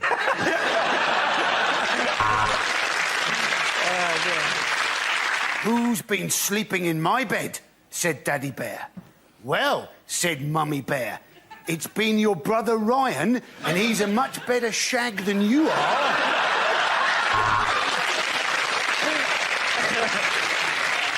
I want to go to Tottenham, said Max.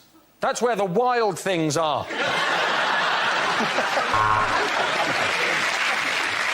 The Lion, the Witch, and the Wardrobe, or as we like to call them, the Sugar Babes.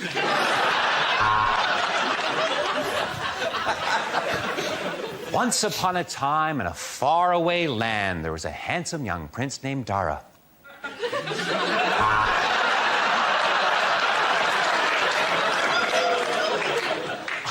Where's Gaddafi? The railway children gesticulated wildly at the driver.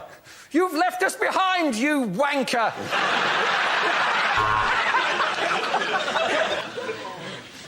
Oh dear, said Postman Pat. I've just had sex with my cat Jess. I should have gone to Specsavers. And so Emily learned. If she'd just been a nicer little girl, Mummy and Daddy would never have got divorced.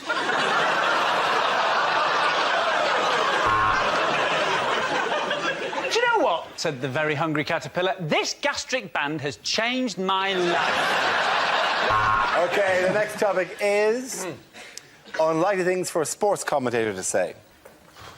And there's just yet another Grand Slam victory for Andy Murray. And now we come to the javelin. If you're watching in 3D, you might want to look away now. And here we are at the women's football, but while you're enjoying the game, please spare a thought for the men at home who are going without dinner this evening.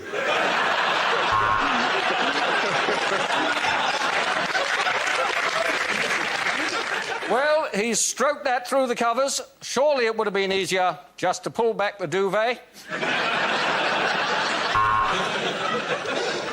And here at the British Grand Prix, we've already had a couple of fatalities. Yes, 2 of the crowd have died of boredom.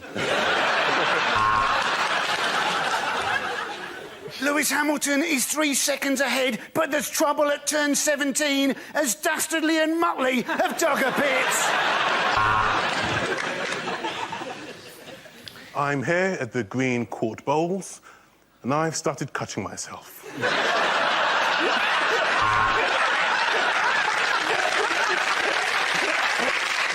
He's got the right hook in, he's got the left hook in, and he's finally finished putting up those curtains.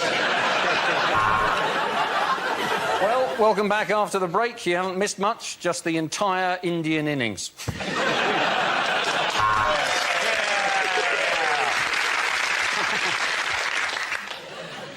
Now let's go back to Henley, where Claire Balding is standing with 2 cocks. There's Rio Ferdinand. What a tackle! But enough from me. I really should let these lads continue getting changed. Alex Ferguson has substituted Wayne Rooney. Of course, not the first time Rooney has been pulled off by a 69-year-old. Well, what a result. The UK Somalian has beat America's Kenyan to show that the Africans aren't going to have it all their own way. Thanks for all those fantastic statistics there, Motty. Now go and get a fucking life. Unlikely lines from a horror film. You've got a flat screen TV and brand new trainers. I know what you did last summer.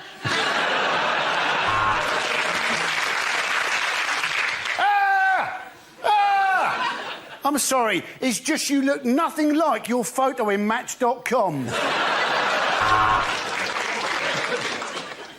Is there anybody there? Can you hear me? Is there anybody there? This is the Christian O'Connell Breakfast Show.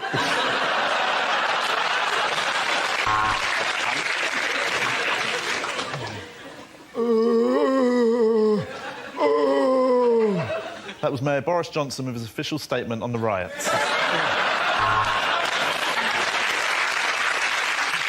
You seen the traffic? It's a nightmare on Elm Street.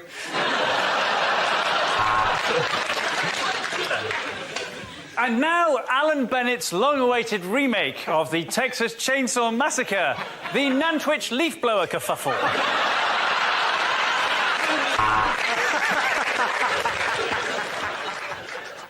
What do you want? What do you want? No, I'm not paying too much for my car insurance.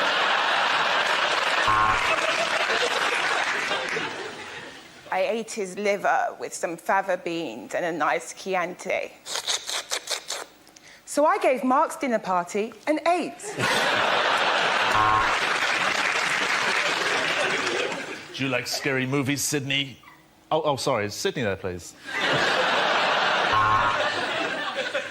If you don't keep up payments to your exorcist, there's a danger that your home will become repossessed.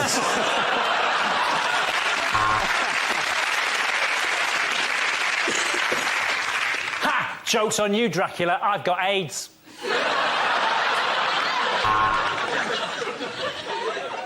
I ate his liver with some jelly beans and a nice ombongo.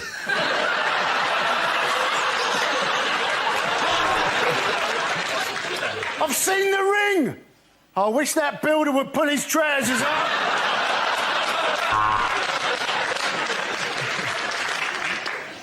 I don't have to listen to you. You're just a puppet. If you don't shut up, I'm going to put you back in your box, Mr. Clegg.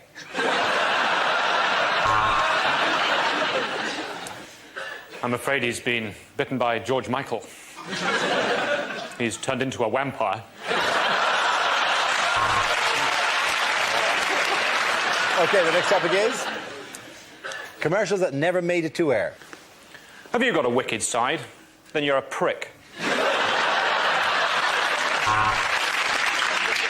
Take 2 bottles into the shower. Not anymore. I've got a proper dildo.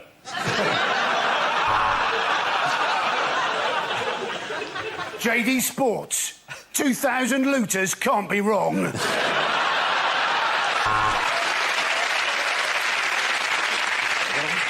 Do you suffer from dull, lifeless hair? Don't worry, Andy Parsons will buy it off you.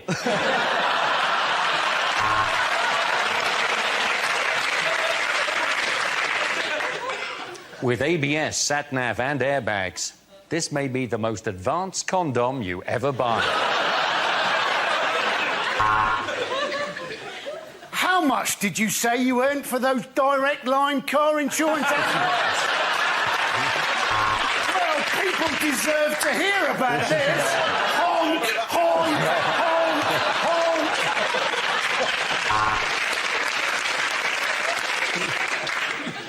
honk. Dara O'Brien. We work, so he doesn't have to.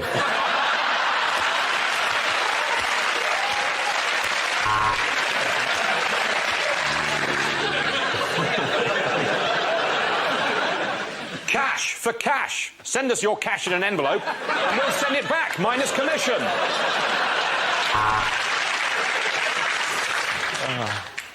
Every year, thousands of bears are captured, tortured and forced to dance in front of crowds of cheering people. Call 0845 now for ticket hotline. Ash for cash. Put your cremated relatives in an envelope.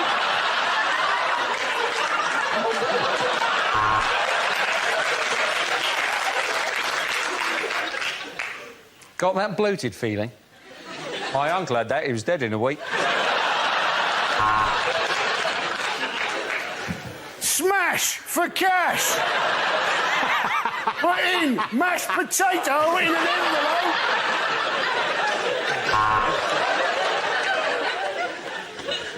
Don't just book it, Thomas cook it. Dignitas in Switzerland. Why have we got barbecues at low, low prices? Because the summer's been shit and no one's bought them.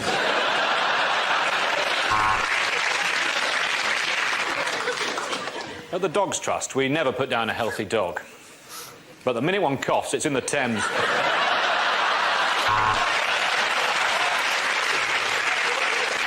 Do you suffer from unsightly chest hair? Should have gone to peck shavers.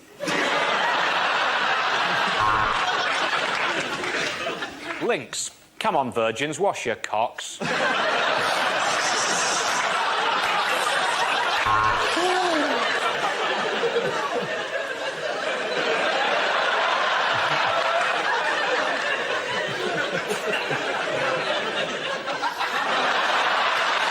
Unlikely things to hear in a police station.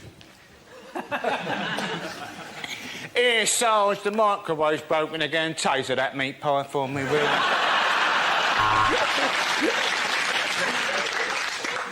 I know it's unlikely, but I don't suppose anybody has handed in Colonel Gaddafi, have they? I noticed the burglar making his escape. At this moment, I cursed the police cutbacks and gave chase, shouting, Nina, Nina, Nina. All units, be on the lookout for a purple Renault Clio. Registration number, Saffron Doily 22, Bongella Chrysanthemum. Hiya! No, we didn't manage to evict many of them, Sarge, but the good news is I got some lucky heather. No, I've not come to report a crime. It's just that I really missed the bill, so I thought I'd pop in for an hour. Here, Sarge, pass us the arts section out the Guardian, will you, mate? Yes, I know how identity parade works. That's her! That's her! That's the woman I robbed.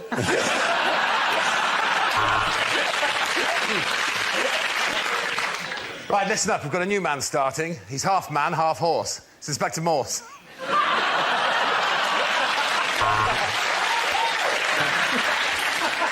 Yes, our new 50-inch plasma screen TV. It is rather nice, isn't it? Well, if you can't beat them, eh? I am charging you with the murder of Mrs. Thompson. That'll be £7.19, please. Right, listen up. There's a giant fly attacking the station. I've called the SWAT team.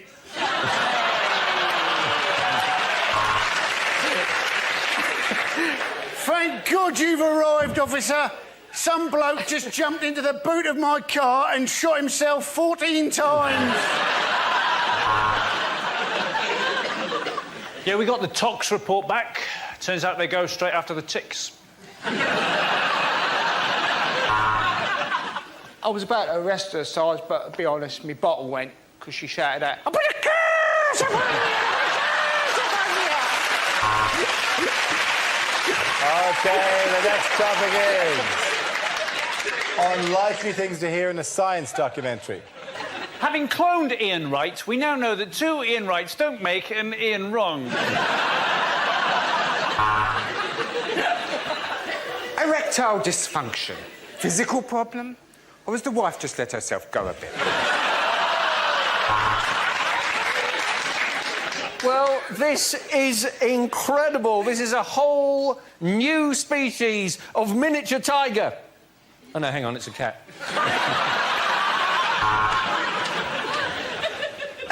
Now, pay attention. Here comes the shampoo bit.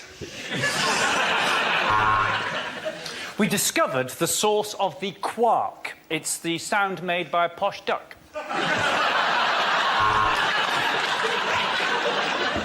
This is a red dwarf. His name is Anthony Worrell Thompson.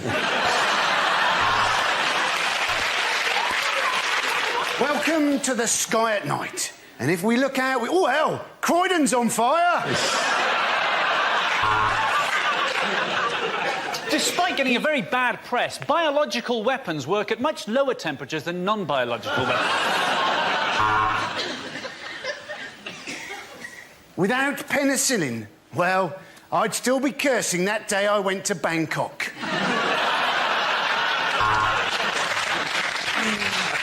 Tonight we look at the ginger community.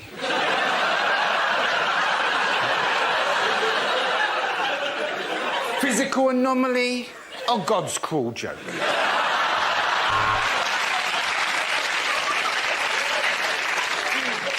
Ah, the Northern Lights. Oh no, Manchester's on fire.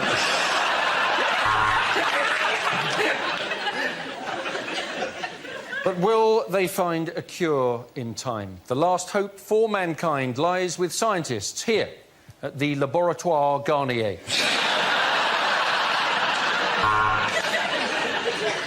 Tonight on Show Me the Evidence, we look at the traveller community.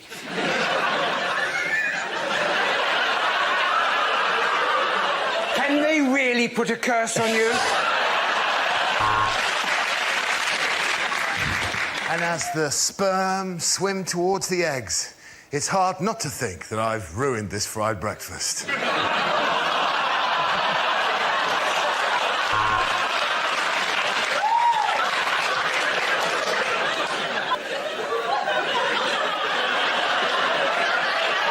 I'm never again going to have a fried breakfast. Bad things to say in a job interview. When I said I was a Yale student, I studied key cutting at Mr. Minute.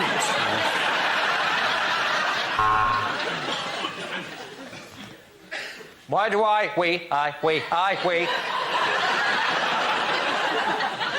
want this job? Don't tell him I have to.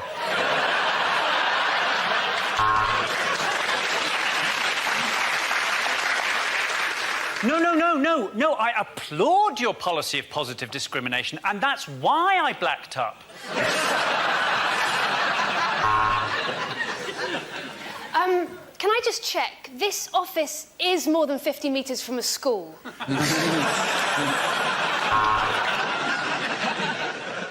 What do you mean, no experience? Being abducted by aliens isn't an experience, and I don't know what it is. Well, yes, I would make the perfect train driver. I'm always late, and I'd break down really easily.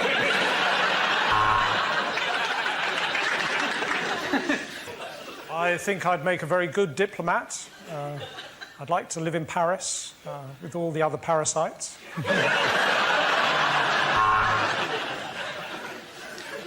What do I see myself doing in 5 years' time? Exactly the same, only on Dave.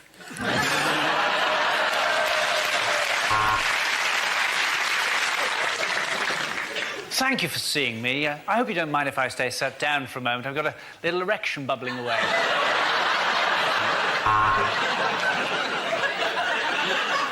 No, emu, no, no. What can I bring to this job? How about the photocopier from my last office? Yes, well, in spite of my lack of medical experience, I still think of gynecology as a calling. What are my weaknesses? Fat birds. Okay, the next topic is unlikely things to hear on a consumer program.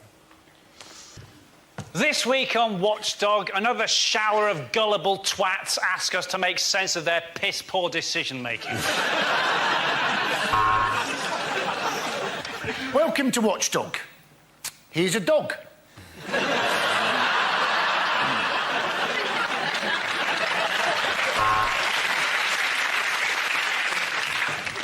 But when he asked the cold callers for their identification, they shot Mr. Bin Laden with an AK-47.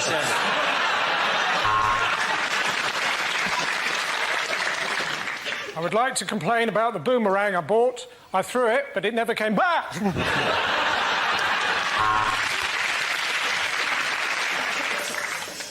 This week, we investigate bikini waxing strips. Are they just a rip-off?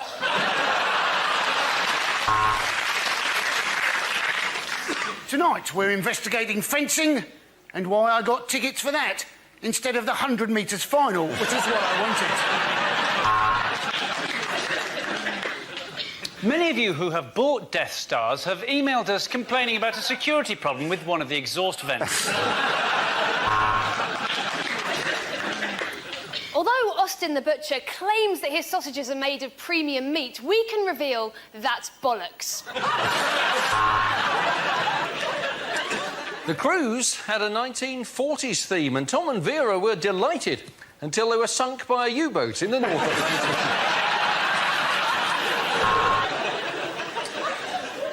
Yeah, I didn't ask for it, didn't order it, got it even though I don't even want it, and it doesn't even work. We have some more views on the coalition after the break.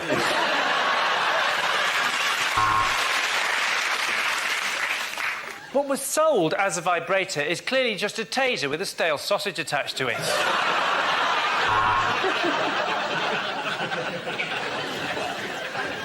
But something was wrong with the car. The clock said 63,000 miles, while the mileometer said 3:15.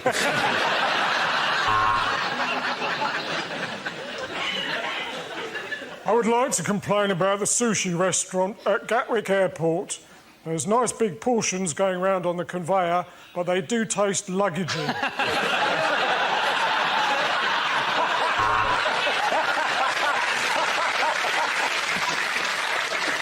Dear Watchdog, I'm extremely pissed off with this product. I bought just for men, my wife used it, and now I am gay.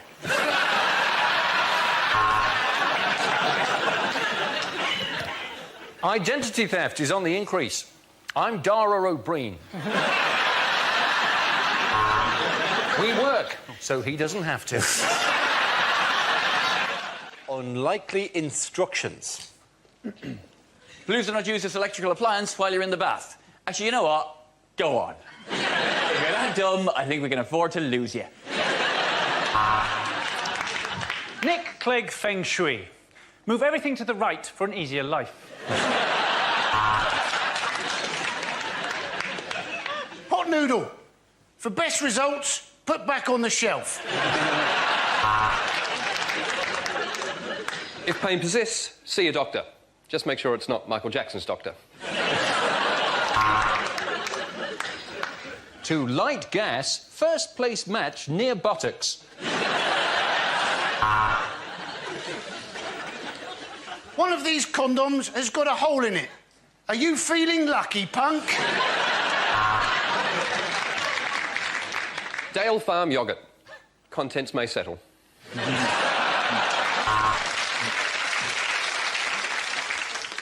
Please retain these assembly instructions in case you want to disassemble the furniture when you realise moving in with her wasn't the best move after all.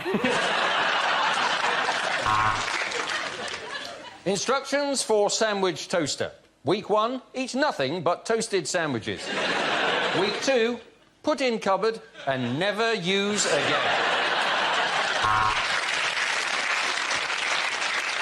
If unsure how to apply condom, take banana and beat erection with it till it goes away. Enjoy your animal-shaped biscuits. Do not eat if seal is broken.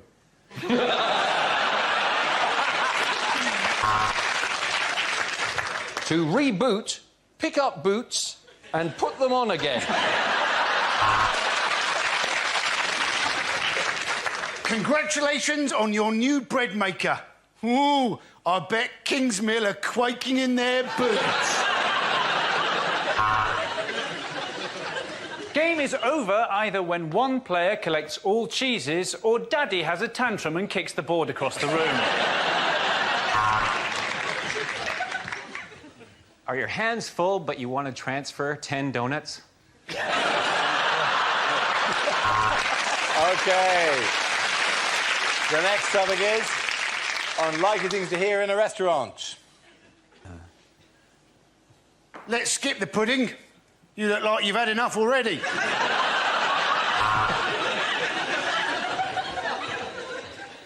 Wow, thanks for picking up the bill, Dara.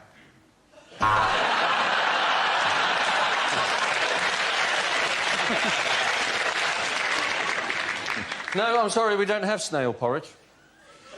No, this isn't owned by Heston Blumenthal. This is Heston Services.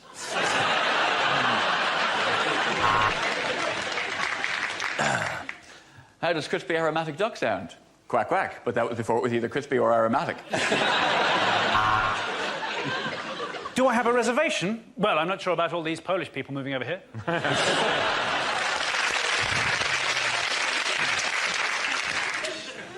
Table for two, please. But no food. I'm a woodworm.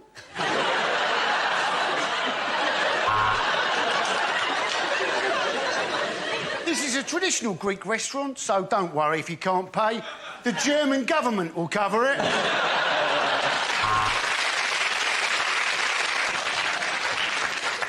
You'd like a Foster's? Hang on, I'll see if we've got any left. Barry, any Foster's left? Yeah, keg's nearly full, Jim.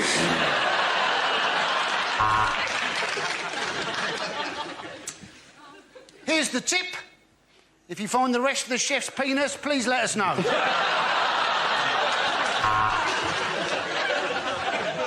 Have you been to a harvester before? I'm joking, no one comes twice. It's nice to see the rugby players getting along with the dwarves.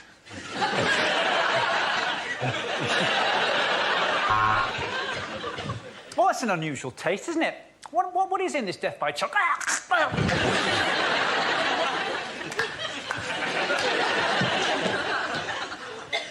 It's nice to see Zara and Mike getting along.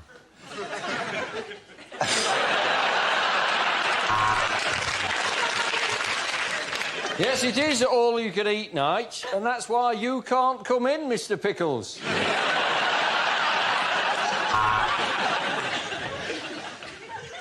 Oh, my God. There's a man's face in my soup and it looks just like me.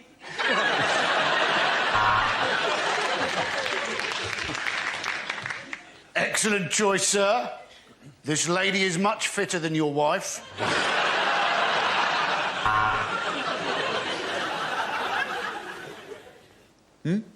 Rose for the lady. If you want to do something for the lady, why don't you fuck off?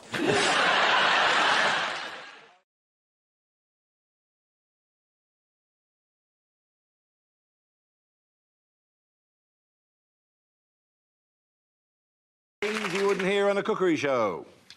You can, of course, make your own pasta if you've got too much time on your hands, you pretentious prick. Well, while we're waiting for the rice to cook, that'll take another 5 or 6 minutes. I'm going for a poo.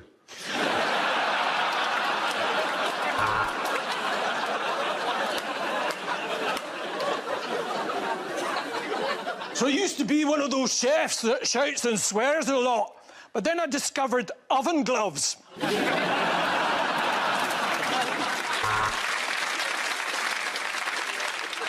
Today, I'm using a Smeg fridge, which is just like a normal fridge that I don't clean regularly enough.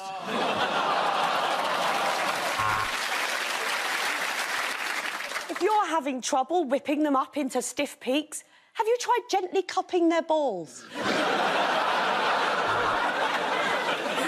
Oh, and welcome to Cooking After You've Come Home Pissed. Tonight we're doing a cup of soup that's slightly gone past its best before date. It tastes a bit better if you put some HP sauce in it.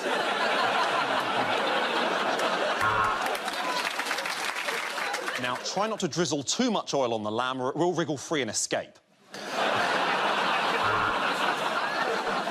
I don't know about you, but I really love upside-down pineapple cake, or as Australians call it, pineapple cake. Or as Australian pineapples call it, the cake of death.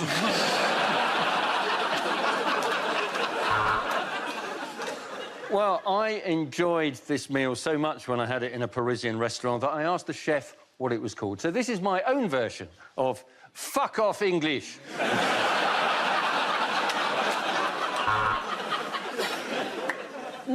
These ginger nuts are soft and chewy, and I can't stop going back for more. And the rest of the honeymoon is pretty good too. Love, Megan.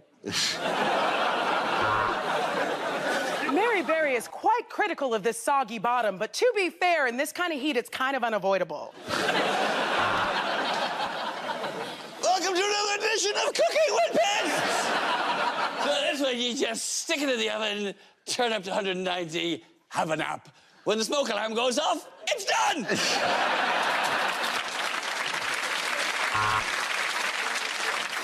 Well, you may be wondering, what is the perfect accompaniment to a Scotch egg?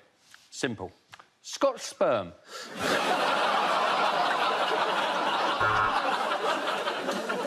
Now, my wife absolutely loves street food, but that's probably because I married a pigeon.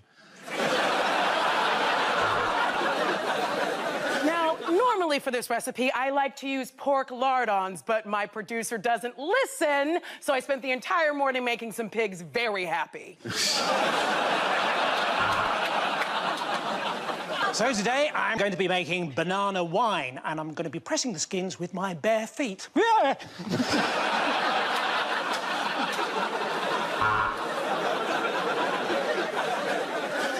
This week, we're going to be tackling that very difficult dish, which is the potato waffle that fell out of the packet months ago and has been stuck in the ice. First thing we need is a very sharp knife.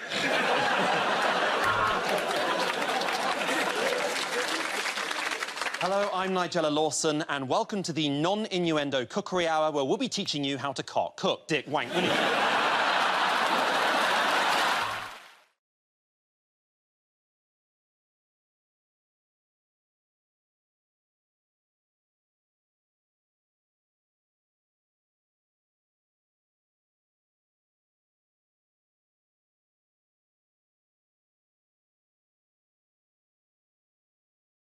Okay, here we go. Let's spin the wheel. The first subject is drinking. Who wants to come in on that? Tess. Hi, give me a chief, you like a drink? Cool, I don't drink, because I'm not an infidel.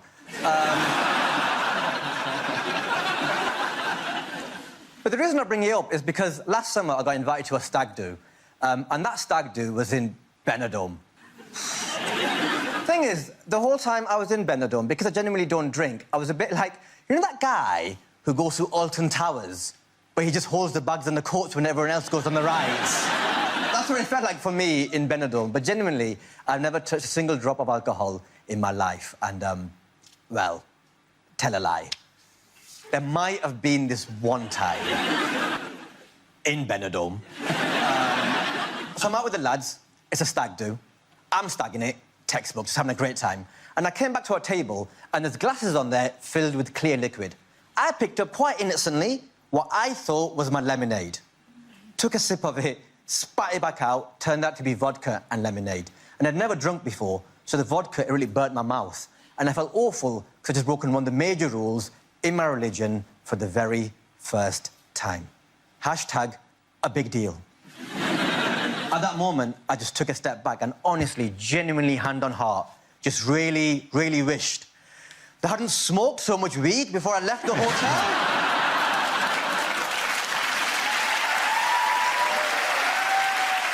Mum, if you're watching this, weed is street slang for basil. Thank you very much, Dad. OK, that leaves us with Milton. Let's see what your topic is. Let's spin the wheel. And the topic is communication. Where you go? Recently, I've joined up the group Eavesdroppers Anonymous. Not that they know. I wouldn't like to burgle my house. Oh, no. Well, it would be pointless, wouldn't it? Stealing things I already own.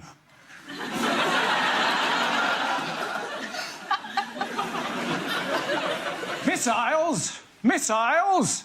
They don't even sound accurate.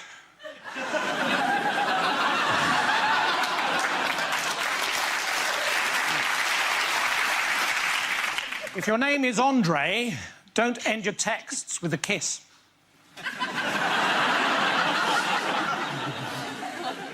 As early as 1724, Sir Tim Montague had the idea for the post-it note, but he'd nothing to write it down on. So if you're at a party and you spill some red wine on a white carpet, best thing to do is to get some ordinary table salt, throw it in the face of the host, and make a run for it. Annoying, isn't it? When you go shopping, you buy something, you get it home, and then you see the sticker, buy one and get one free. And you think, I could have got another shoe. Thank you very much. Point again and go to Tez. Well done. Everyone comes back.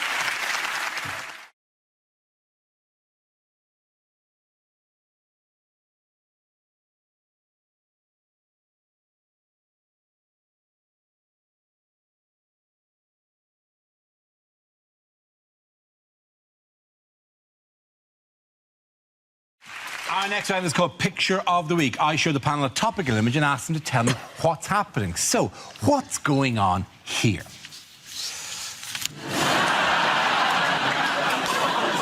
Is it Murray showing Tim Henman how bath time is different? Is Andy Murray going to be cryogenically frozen and then brought back when Novak Djokovic has retired? Sorry, Andy. I know what it is. Andy's from Scotland. They don't get too much sun over there. He's enjoying the reflection of the trophy.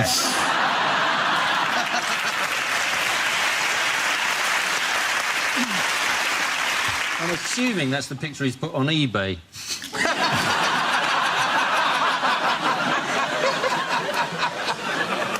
He looks like a centaur. He looks like his legs bend backwards in that bath. That must be why he covers the court so quickly. If his legs bend backwards, you can never love me, my friend. He always plays on Centaur Court. Yeah, bravo.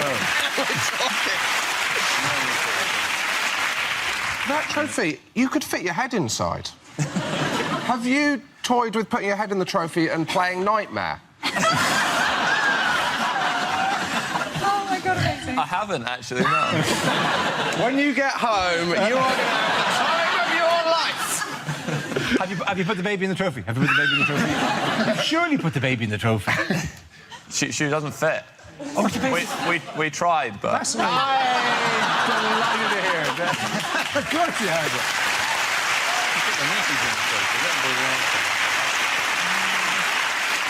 I have a difficult... Congratulations, by the way, Mr. That's what you say before you dig into someone. I have difficulty appreciating tennis because every point and every set and everything you do in tennis is in silence and absolute concentration. Right? You know how many goals Jamie Vardy would score if people just shut up before he kicked the ball? No? Yes? No? I feel you've not been watching Andy, who has a distinctive monologue running. This is not a man who hides his emotions. Like, this is going so badly. What he does is he invites people... But now it seems to have turned. Yes, it's turned. Now it's gone badly again. It's turned again. I've lost the point. Jesus, it must be exhausting being Andy Murray. There's people in your box that you've invited, and then you just shout at them. Do you know what, mate? Unlucky, but you're about to get a taste of your own medicine. You Scottish... No.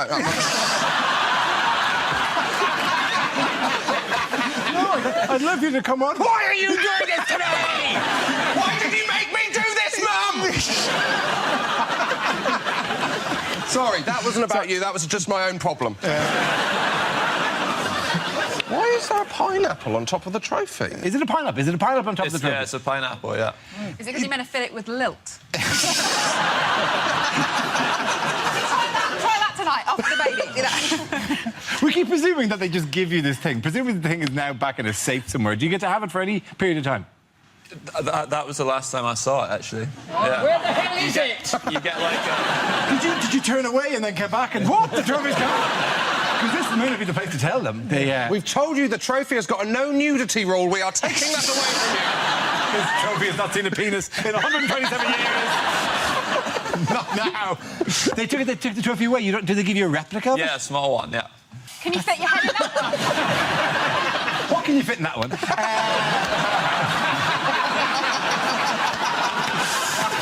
No, cut the mic out. You need it. Does anyone wish to answer further questions? Sorry, the lights go down. What are you meant to be answering? You were supposed to actually go, what's going on here? I think we've blown the gap. We know what's going on in here, right? So anyway. What's going on here is we're offending the only person that's done anything good in Britain this year. That is very true.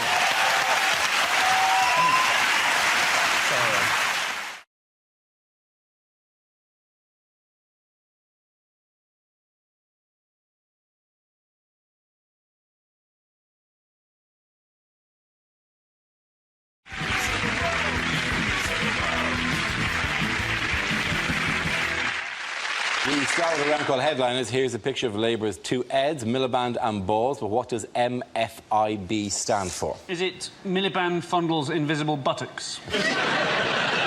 Is Miliband so dull that the headline is, in fact, massive flag in background? Is it Martian freak invades Britain? Is he apologising to Young Labour for their poll ratings, saying, my fault, innit, bruv? Is it just simply MFI bollocks? Why would they use that picture to randomly take on MFI? Two wooden characters. But if we're just going to go with ones that have nothing to do with the picture, why can't we just say, my fanny is burning? It's the sentence that goes with MFIB.